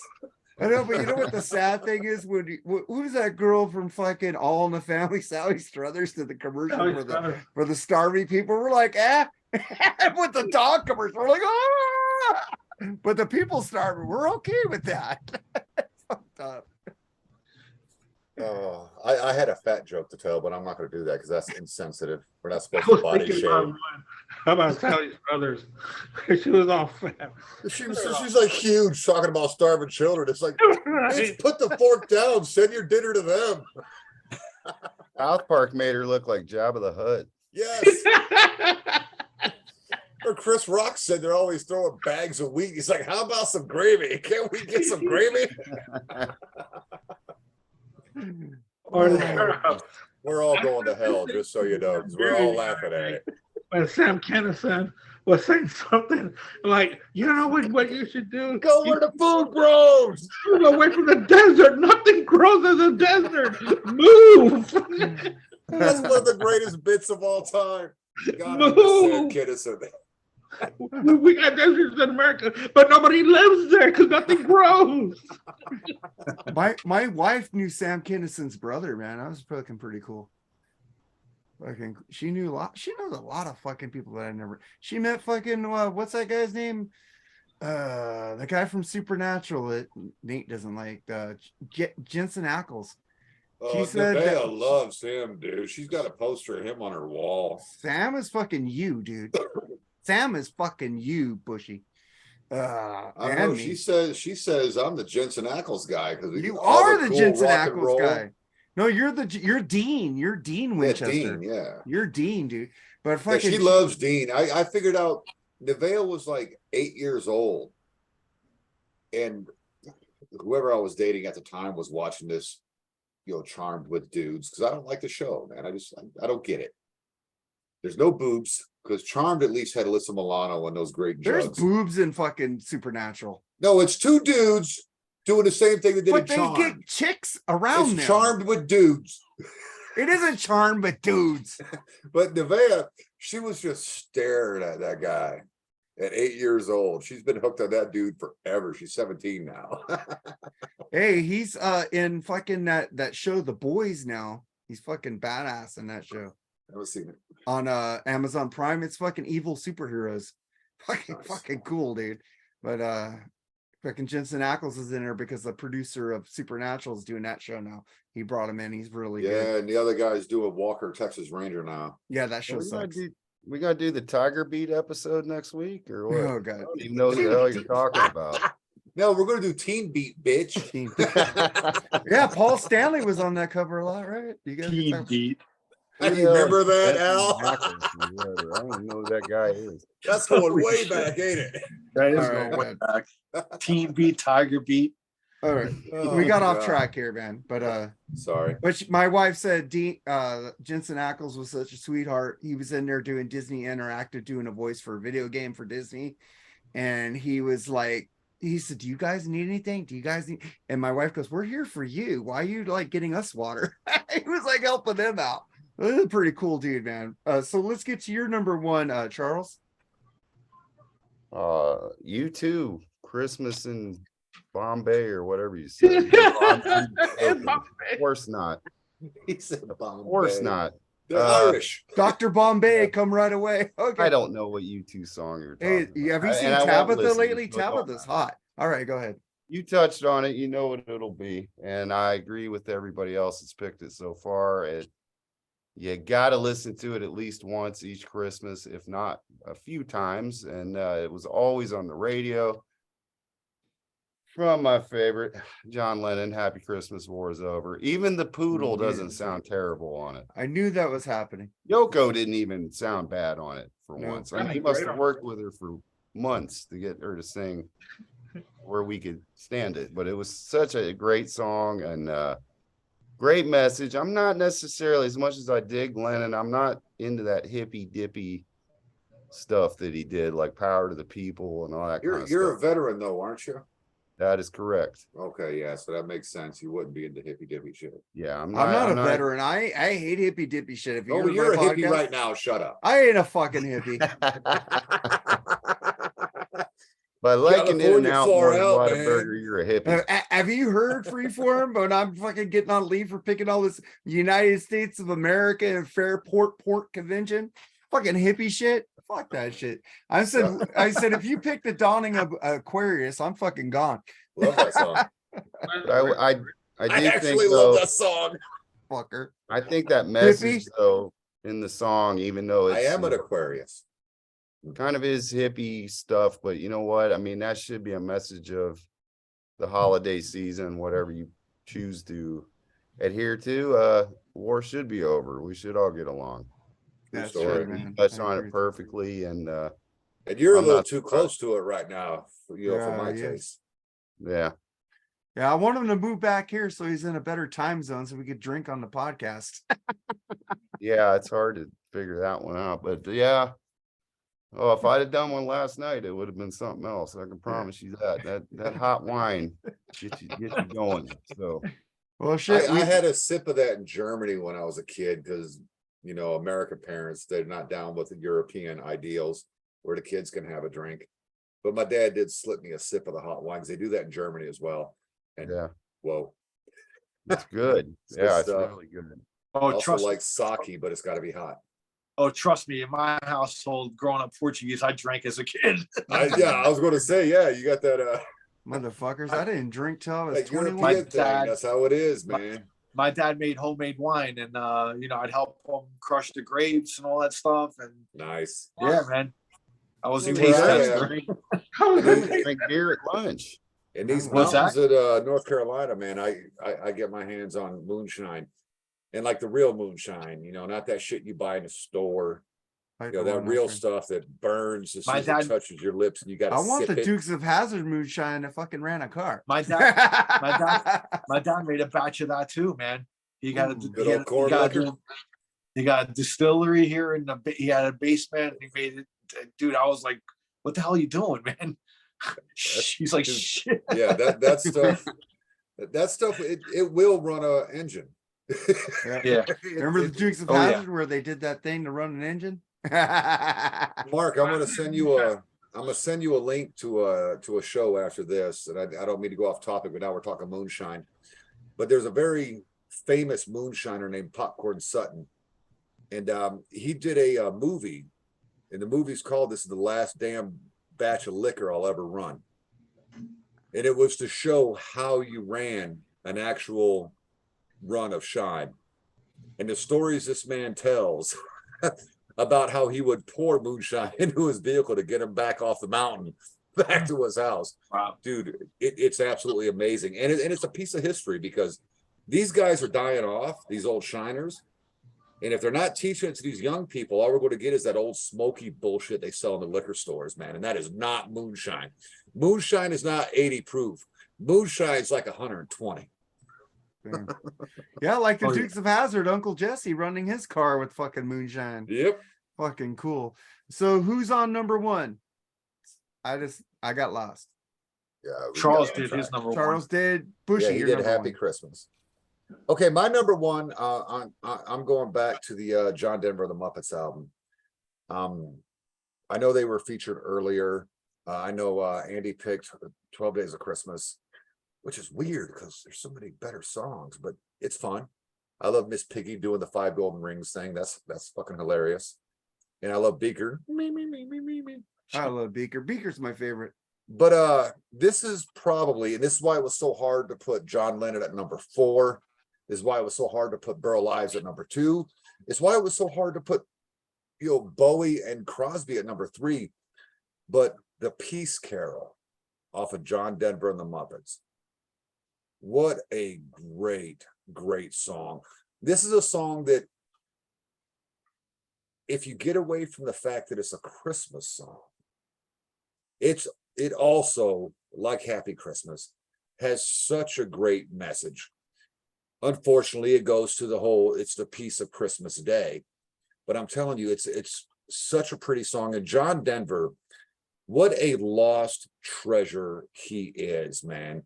I've been guilty of making the jokes about, Rocky Mountain High. Well, it didn't work out that time, did it? I've made those same stupid jokes. He was one of those that really upset me when he died. We lost him way too early. I loved him in Oh God back in the day. But man, his voice was so golden. And this song in particular, the Peace Carol, if you've never heard that song, John Denver and the Muppets, A Christmas Together, go look up the Peace Carol. Prettiest song you'll ever hear. So what's your number 1, Andy? It should really it should not be a surprise to anybody, but it's going to be John Lennon's Happy Christmas, The War Is Over. It's a beautiful song. Yes. And I'm not going to talk too much about it because Charles already talked about it. It's got a great message for everyone in the world, no matter who you are or where you're from. Happy Christmas to everyone. And, Yoko Ono sings like a normal person. There's no, there's no wailing. She sings with I think it was the Harlem Choir. Is that correct, Charles? Yeah. Yeah. Harlem Boys Choir. When John Lennon was alive, he did so much there in the New York City area for all people. Yes. But yeah, that's my number 1. It's been my favorite one. It's been my favorite Christmas song almost every single year. I love to hear that song. It's been one of my favorites ever since I was a kid, as long as I can remember. And that's when I feel it's Christmas, when I hear that song on the radio. It's on Shaved Fish, which is a compilation. Yeah, that's the album I have. Yeah. And it's right there in the middle of everything. Happy Christmas. That's my number 1. It's such a great song. I struggled so hard putting that as my number 4 because those other 3 songs are so much more to me. But that could be my number 1. You know what I mean? That Peace Carol and Happy Christmas could easily flip-flop.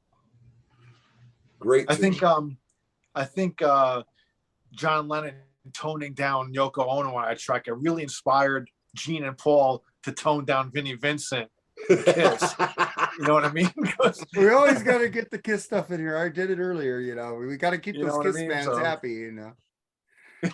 Well, hey, if I had a audio copy of Kiss in Mexico during their tour on Christmas Day, do a Feliz Navidad, that would have been in my list. But there's no recorded copy of it. There's just a video copy. Yeah, they've never done a holiday song of any kind. They're Jewish. Well, I mean, they're not afraid to make a buck. They're capitalists. So it seems like they could have made they could have made a Christmas album. They could Well, sing actually, the Red-Nosed Reindeer. I mean, they made Unmasked. They could have done a Christmas album. And like your That's post Charles's about favorite Paul. album, though. It's not my favorite I mean, album. look at Neil Diamond. He's Jewish and Yeah, he celebrates both. He celebrates Christmas and Yeah. Hanukkah. So Well, Paul Stanley said that he's Hanukkah and Christmas shopping. So because he celebrates both. Yeah. 'Cause he My didn't- mom lit the menorah every Hanukkah. Like I said, from Thanksgiving night forward to January 6th, it was all Christmas time, and Hanukkah was not forgotten in that house. I knew nothing about the Jewish religion. I had no idea why she was lighting these candles every day, but she did it every damn day. For those 8 days. So then let me get to my number 1 and then we'll end Mark with just cuts people off, man. He just How doesn't give a do you- fuck. What a douche. man, cutting you Al off. hasn't done his. We were done talking. Well, I You said got Al, I'm gonna get to my number one, and then I'm gonna get to Al last. I'm gonna let him Oh, go last. wow. MVP Wow, stuff. Al. No, because Oh, well, shit, I've Al's been mixing it up the whole Al's the man time. today. Yeah. Well, you guys have You better Al's bring it, sir. Al's already picked it. Jerry's already picked it. And this is my number one song. If you ever listen to me talked about my number one song on Facebook, The Kinks, Father Christmas. I just like it because I like Father Christmas. Give me some money. Don't waste your time with your silly toys. I'll beat you up if you don't have it. Or, but I like it how he goes, I wish you all a very, very Christmas. Wish you all. And when he says, don't forget about the kids who have nothing while you're drinking down your wine. It's like he gets very sweet and then he changes it when you're drinking down your wine. You know, the Kinks, you think about it, they were punk before the Who. I'm going. The Who was kind of like la la la, but they were fucking doing You Really Got Me all day, all night. Oh, they Fucking definitely inspired. They the- definitely inspired the the punk movement. Kinks are like Yeah. so underrated of all these. Even Van Halen covered the Kinks. They didn't cover the Who. They did with Sammy. But Don't start. you won't Did we get get fooled off of again. that fucking train a while I ago? was just saying, but Daily Roth covered the Kinks. You know, he didn't cover the Who. But that's my Well, right, number. but wasn't Roger Daltrey the singer of the Who? Yes, Yeah, Yeah. he could sing, right? he can. Yeah, who was the singer of the Kings? Ray Davies. Ray Davies. Yeah, but he can't sing. he can sing. He just kind of yells. No. Have you heard Celluloid Heroes? Yes, I have. I'm messing with you, man. Okay, whatever. I'm trying to defend Sammy over DLR. I'm trying to be contrarian here, sir. All right. Yeah, just like your brother Metal Mike tells you all the time, you're a contrarian. I listen to your podcast. I bet you haven't listened to an episode in a long time of mine. Well, put a good fucking album up. Oh, dude, you didn't listen to Jimi Hendrix this week? Oh, I haven't listened to anything. Are you this week. experienced? And this Friday is going to be Kill 'Em All by fucking Metallica. So, Well, see, those are two good episodes. I'll check out the Jimi Hendrix because fucking that's asshole. I fucking- listen to all your episodes, even fucking King Diamond. I listen to, asshole. Oh, that Merciful Fate one or the Halloween one? I listen to all your episodes. You've done King Diamond, fucker. I've listened to him. You played his songs. You even played fucking, what was that song I was fucking get on you last night?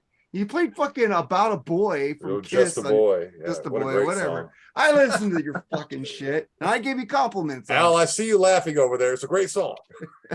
No, he likes the Elder like me. We're not Mark. I like the Elder. I Yeah, the know. Elder is a really good album. Yeah, I so love the Elder actually. bum bum bum bum. What's your number one, Al? Well, Andy picked this earlier. The One-Armed Drummer Boy by Def Leppard. I gotta check to that one bring it out, up. man. I haven't feel heard that. attacked. I feel attacked on this episode.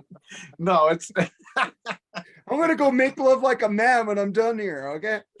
no, That's actually, not, that's not what your wife said. Yeah, instead of no, it's Andy actually started his list off with this one, but this is actually my favorite Christmas song of all time. It's Greg Lake's I Believe in Father Christmas. I've always loved that song.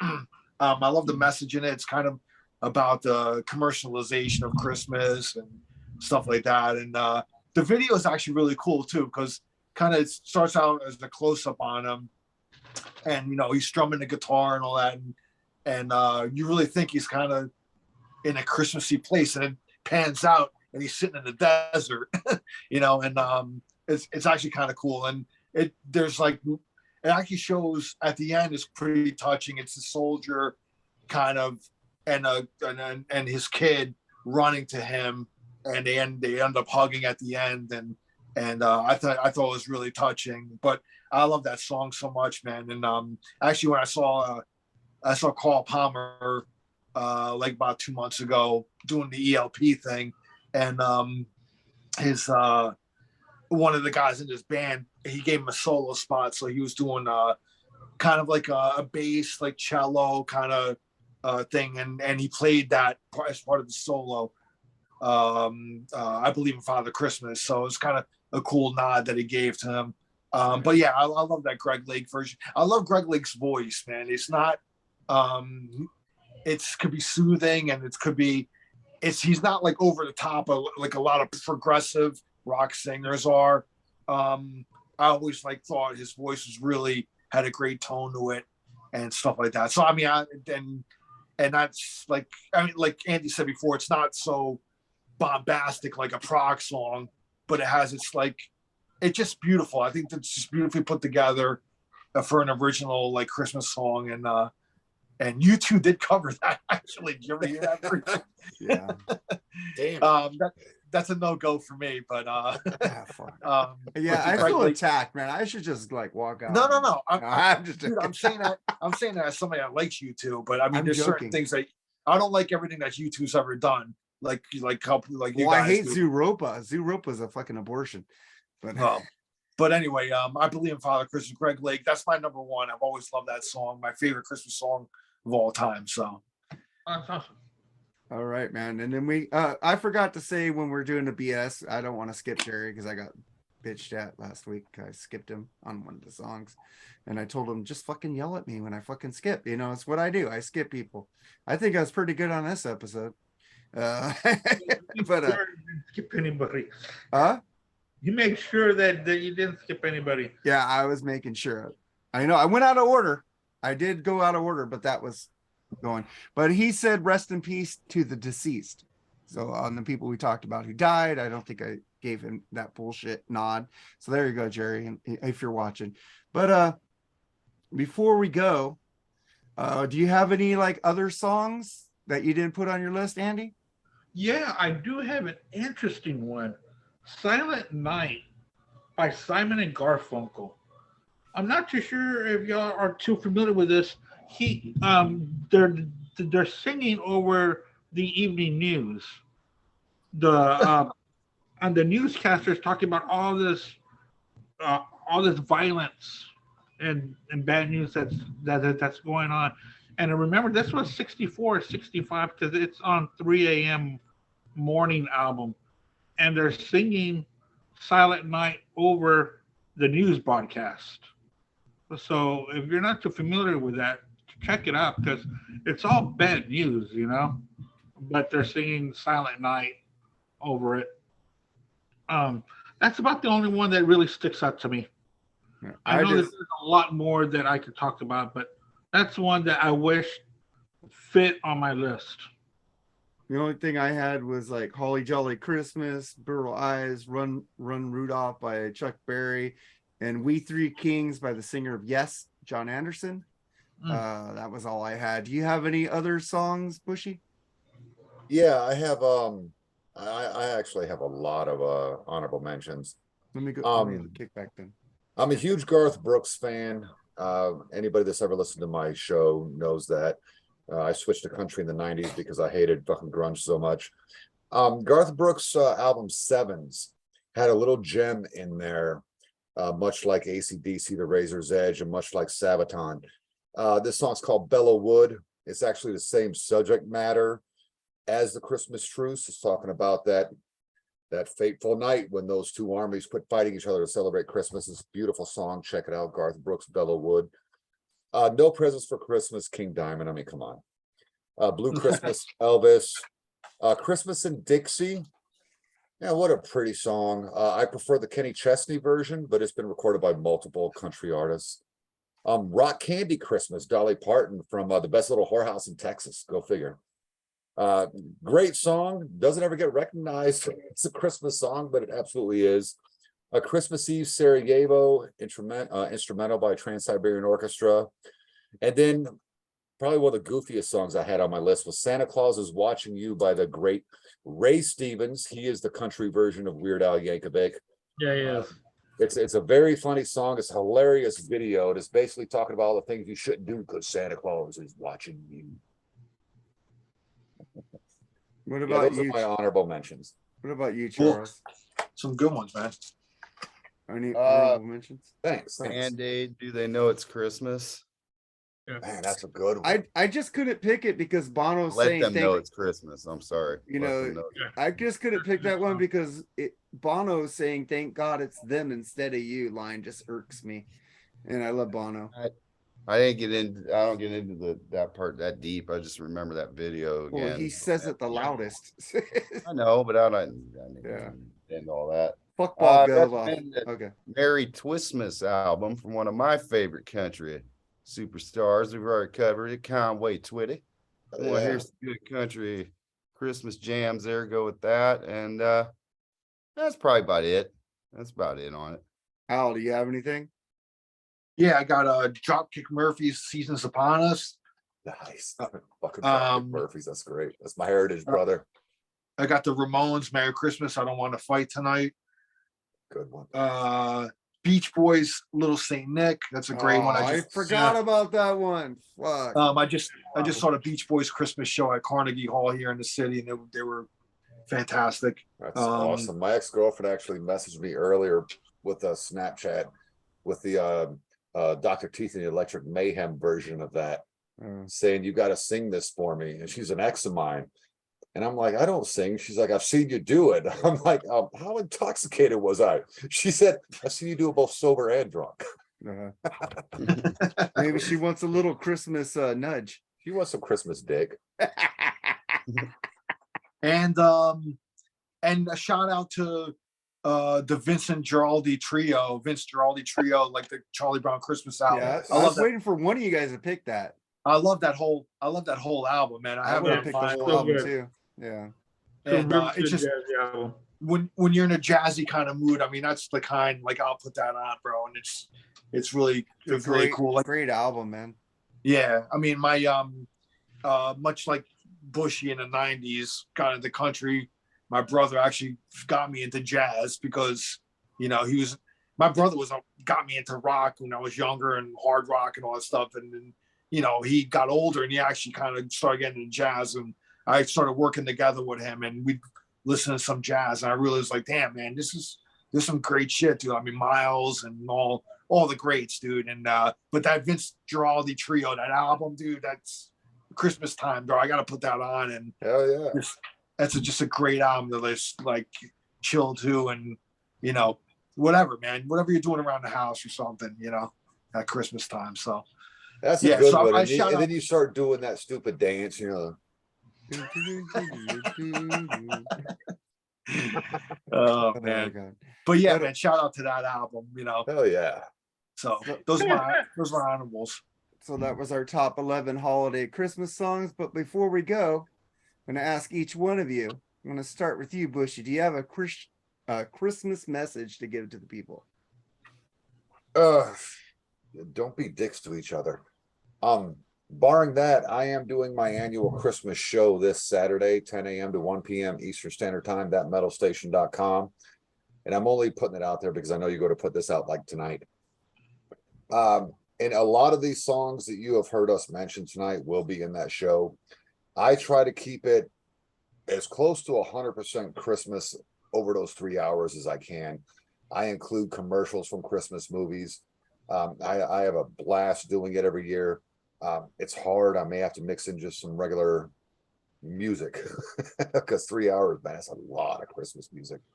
Yeah. But yeah, this Saturday, 10 a.m. to 1 p.m., Big Bushy Power Hour is the all Christmas jam, or at least as much as I can fit in. Awesome. And Andy, you got a Christmas message? Yeah, I do. Just Merry Christmas to everybody in the whole wide world, even the non-believers, because Jesus still loves you, even though you're a non-believer.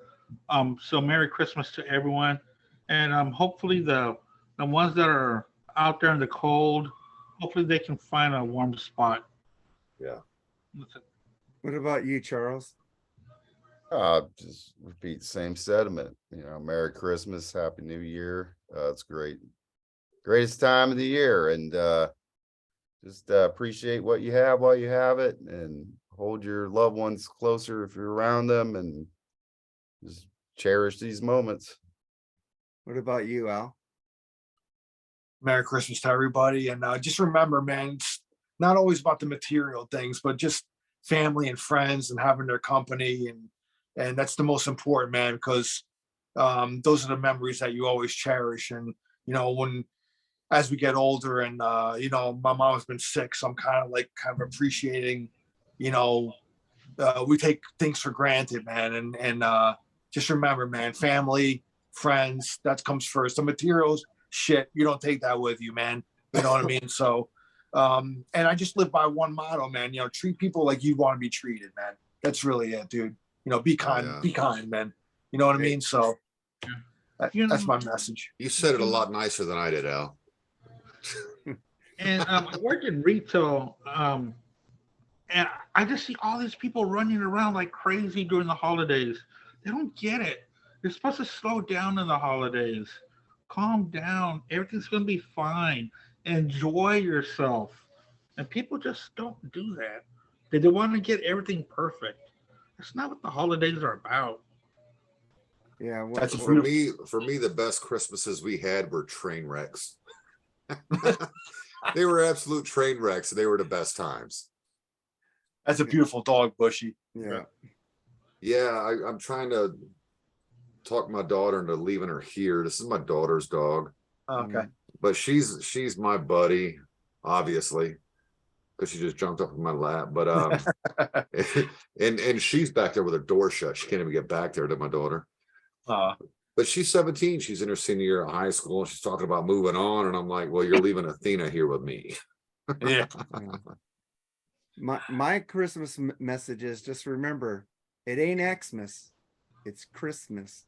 You can't have Christmas without Christ. And also, I work at Disney. I see these guests come in and they just treat everybody like crap. I mean, it's like they yell at us.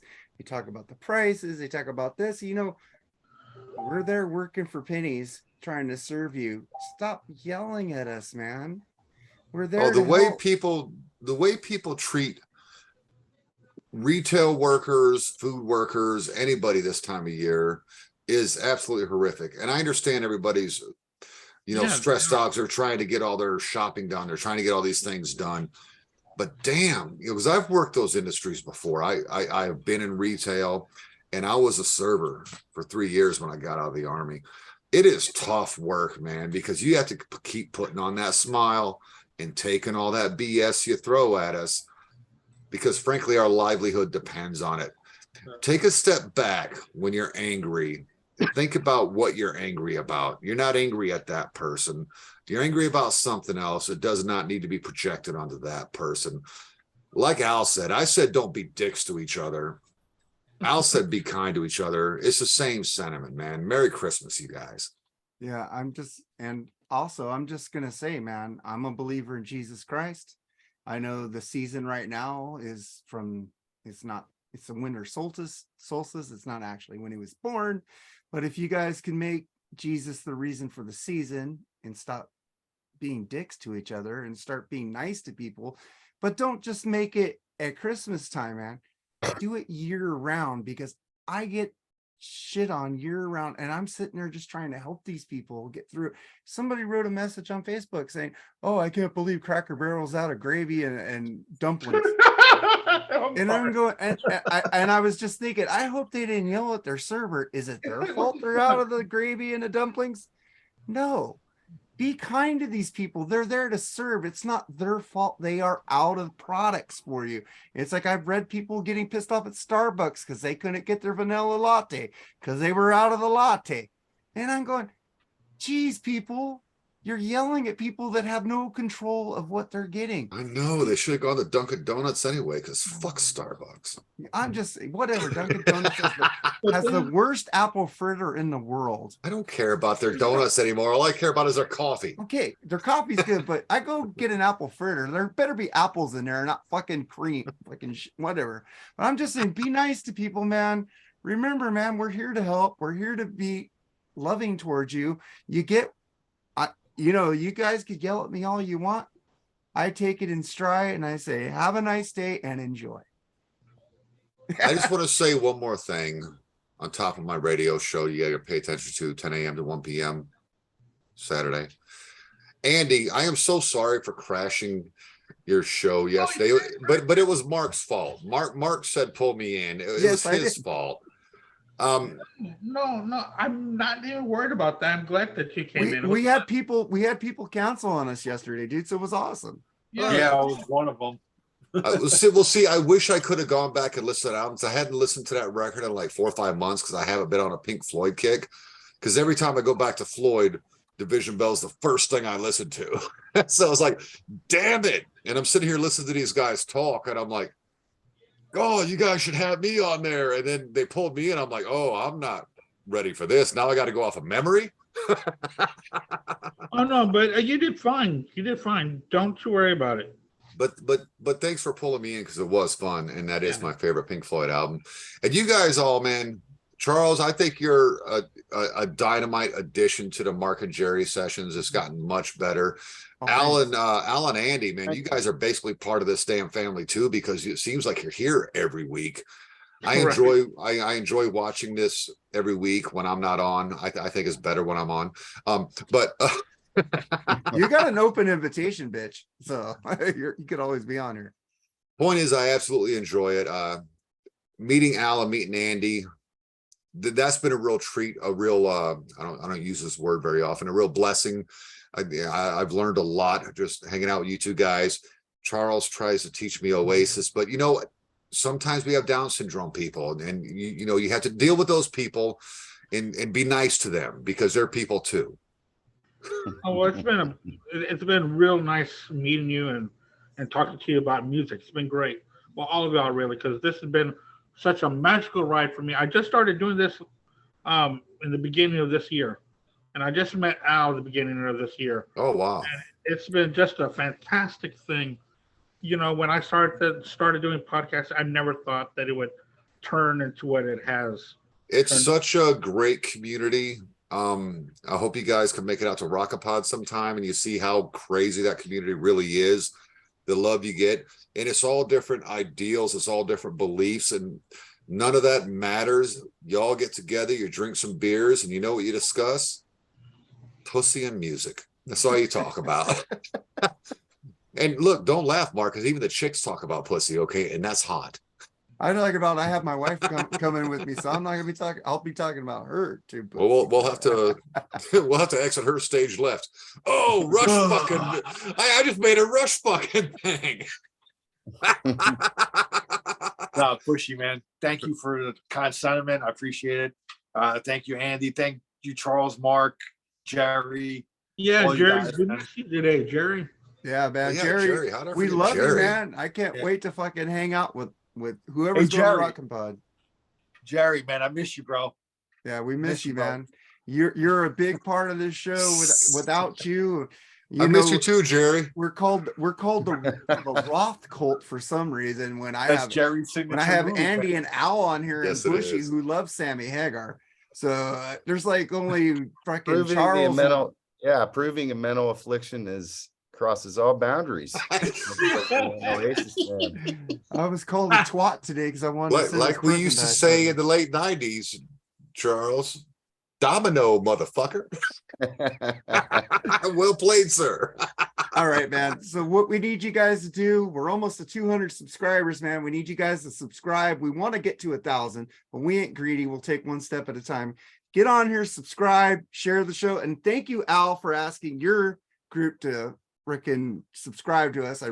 We and Charles and Jerry really appreciate you going out there for us. I know you, Andy, you help us too. Your wife just subscribed to us today. Thank you, Molly.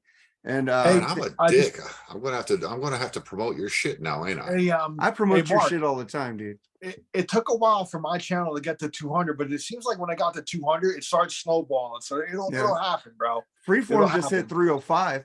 So 'Cause that's pretty I'm up- cool.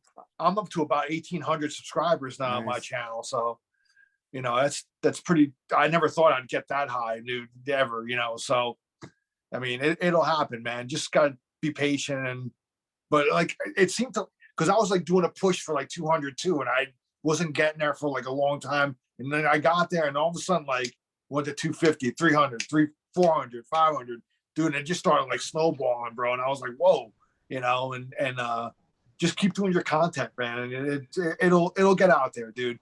Yeah, I was like gonna put the drunk unboxing on Freeform, and I go, well, we got 300. And Let's promote this side now, and I put that up, and fucking it's getting more shit on this channel than I did on Freeform with my fucking snorting videos. So And I tell you guys all the time, man, Bushy, Charles, all you guys, man, you guys can go on my my Facebook group, man. Promote your shit on there, bro. I don't care.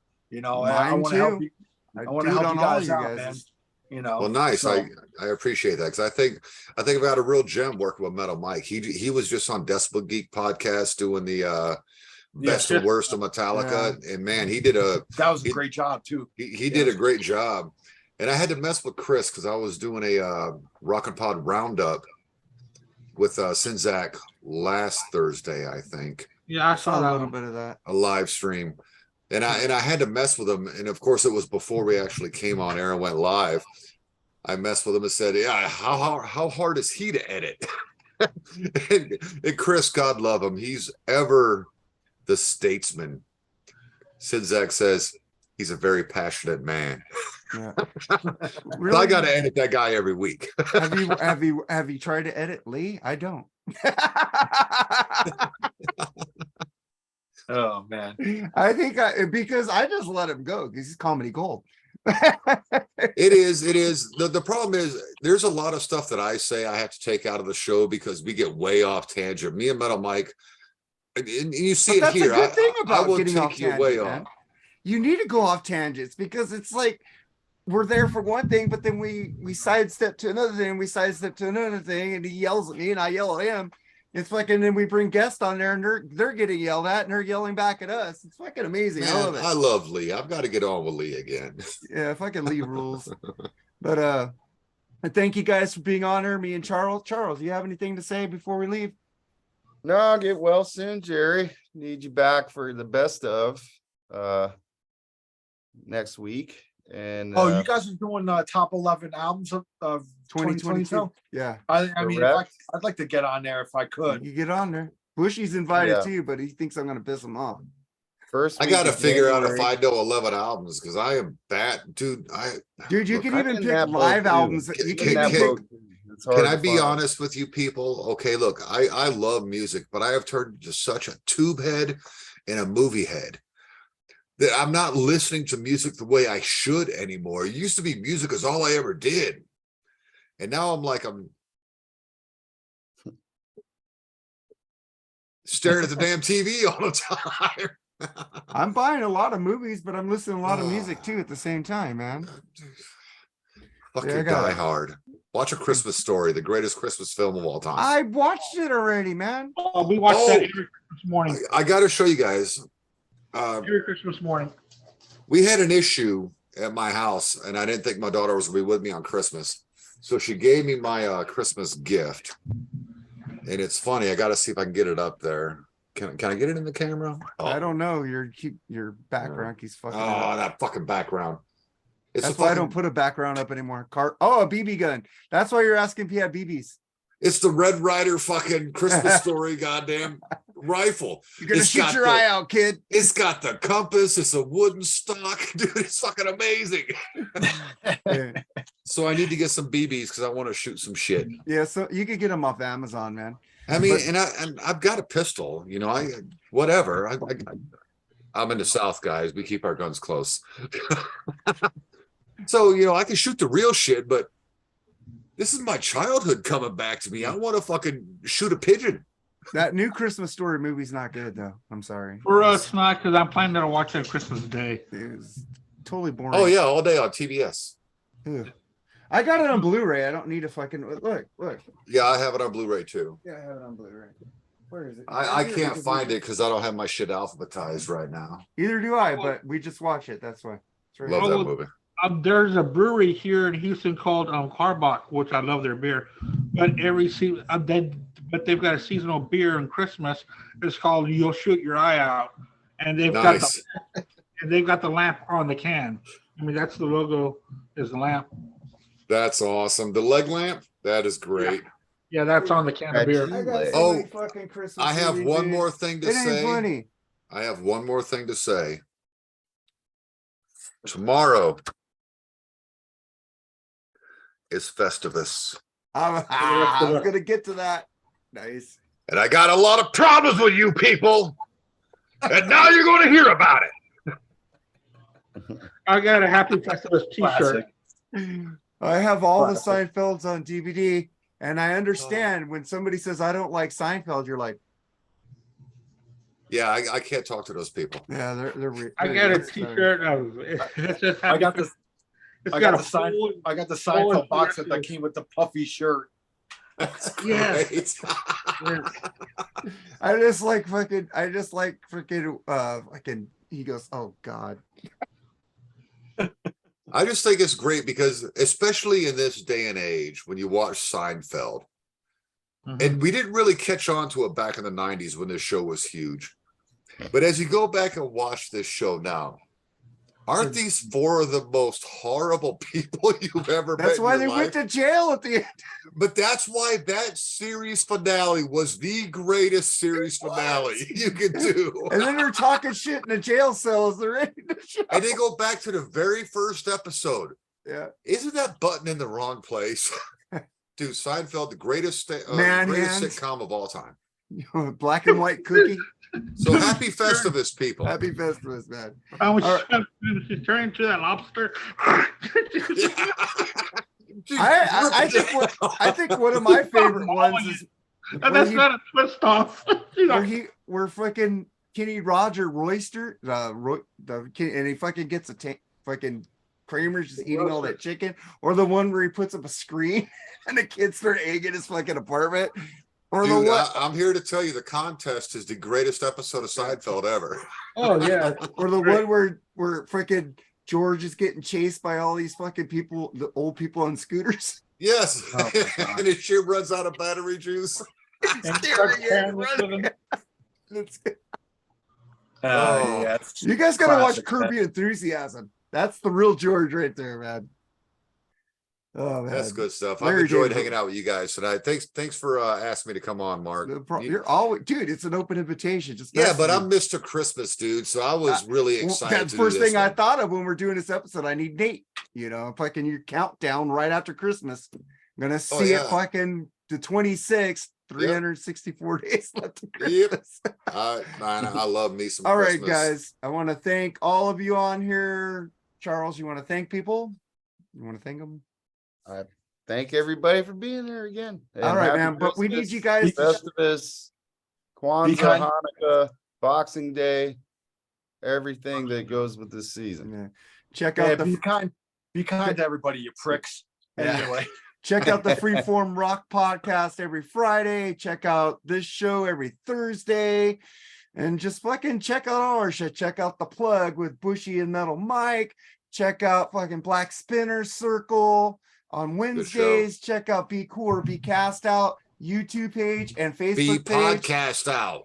Be Podcast. Yeah, I'm fucked up right now. But let's get the fuck out of here, man. Thank you guys. And share. Take care, guys. Later, guys. Thanks for hanging out. Merry Merry Christmas. Christmas. Merry Christmas, That's great. guys. Merry Christmas, you guys. Happy Festivus. Happy For the Festivus. rest of us. I'm gonna break out the pool right now. All right, let's go. Goodbye.